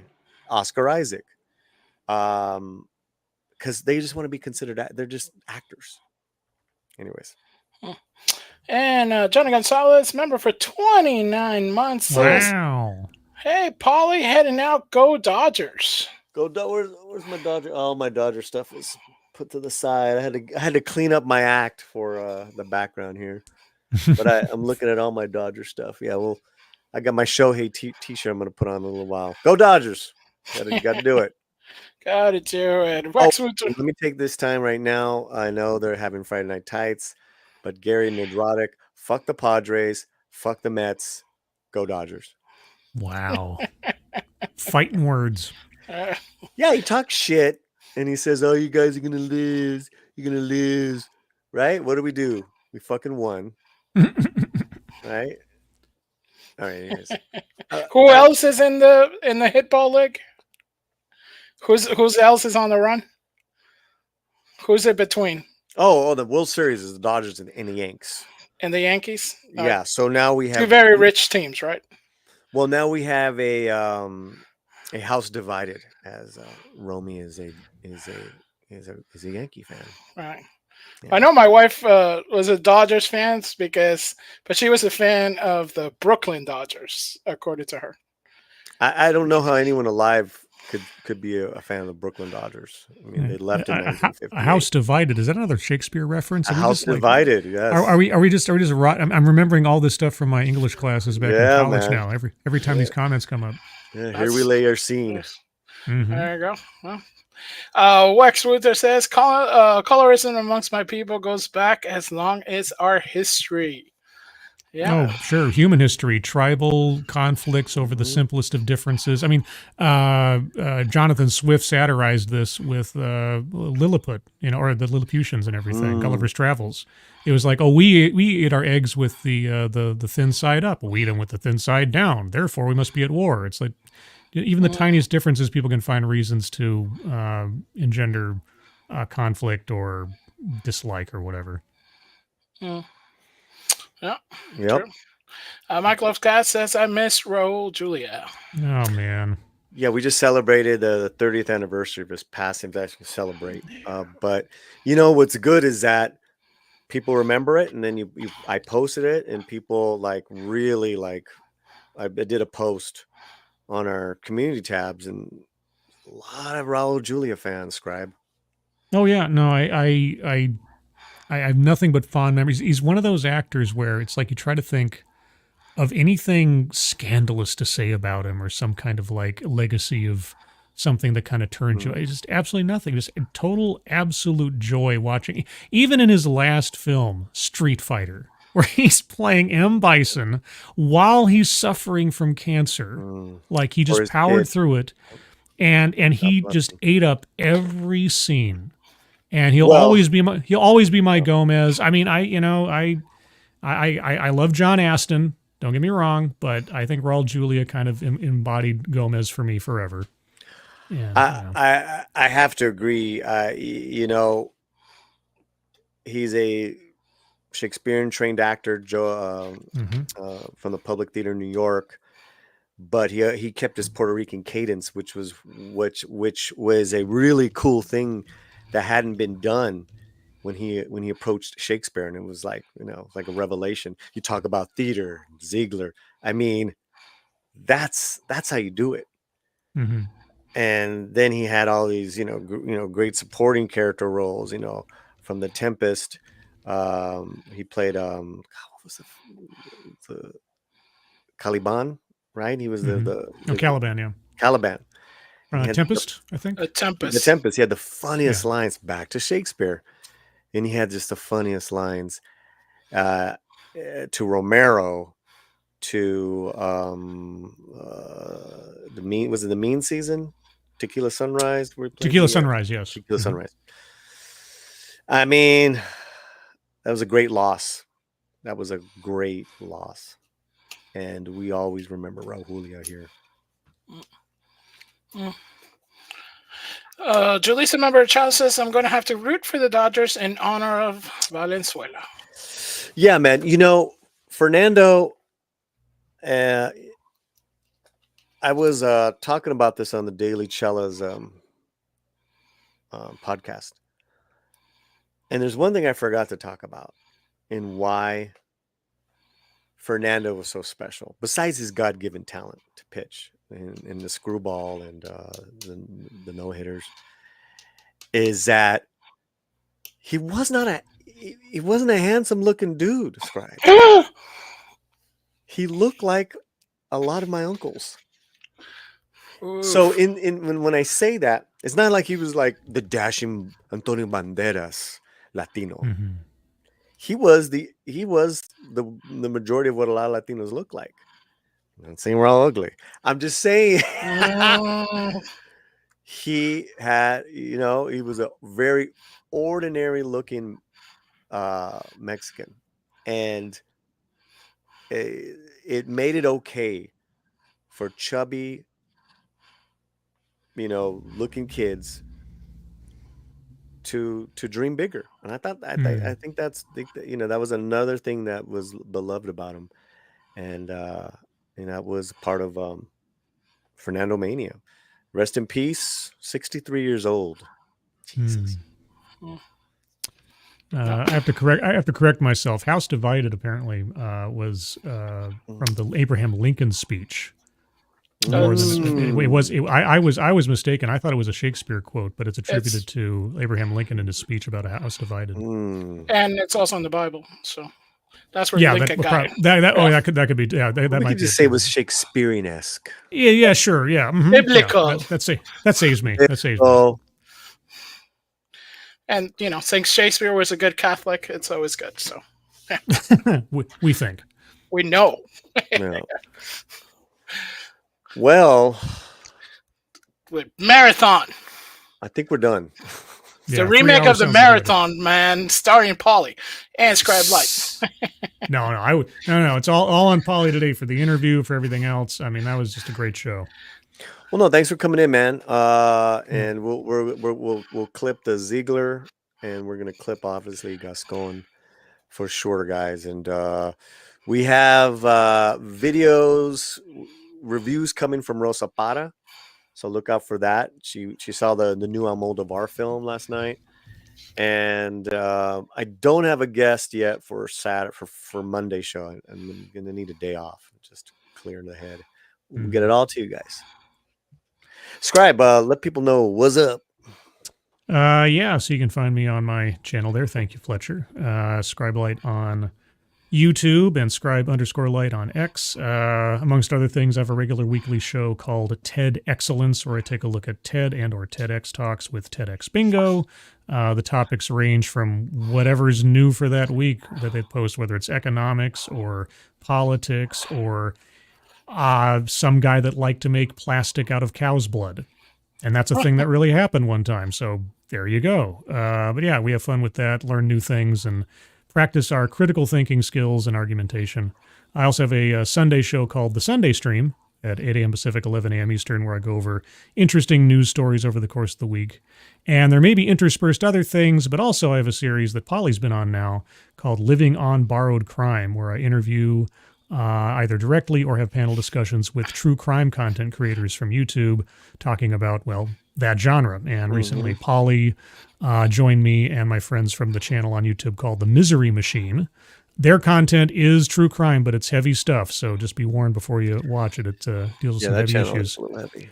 Yeah. And we discussed the Ryan Murphy Menendez series. And in the near future, I hope that we can get together to talk about the accompanying documentary on the Menendez case. And now that Paulie has made himself part of the Menendez story, at least by in the peripheral, we can further discuss the Menendez case and the possibilities with what the resentencing motion might create. So anyway, as soon as we have something scheduled for that, I'll let you guys know on Twitter and associated Discords. Thank you, brother. Fletcher, what you got? We got the Monday channel. Also, check out clips here in the Latino Slant. And also, if you could subscribe to Midnight Sedge Espanol, it would be appreciated. We got our live show after Midnight Sedge on Wednesdays, and we got new clips over there. Head out, including our take on the Venom, controversy here. Yeah, that's up. That's up. Yeah, we also touch on the controversy with the Wicked poster and a bunch of stuff. Wow.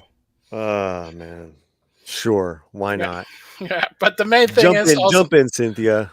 Yeah, but the also main thing is if you look at the chick down below, it's www.latinoslant.com, which is our magazine, and it's available for free. All you have to do is share your email. We do not sell it. We do not give it to anybody else. It's completely safe within the Latino Slant vault, and you can have fresh articles, fresh takes, and especially things that Paulie sometimes doesn't have time to cover on the channel. Boom, you can guarantee it. You can see it on www.thelatinoslant.com. All right. So thank you to our guests, Kamran, Pasha, DA, George Gascon, Scribe Light. Thank you to all the members, new and old. Thank you to the new subscribers. We saw another bump. This was definitely a show for the books. It seems that's happening a lot lately. We're, breaking our own records in regards to views, likes, all that good stuff. And that's, again, I can't tell you how important that is for the channel and as we get out there and grow. So if you're watching this on the replay, make sure you are subscribed and please hit the like, or hit the dislike. But yeah, that was really cool. So look for that Gascon interview to be clipped by itself. And I'm working on a musical free concert event for you guys before the end of the month. No, it is the end of the month. For Dia de los Muertos. Boom. All right, we're going to go with a heart out. Everyone here say goodbye. Say adios to everyone in the chat. Hasta la woof woof. Goodbye from Gringo. There you go.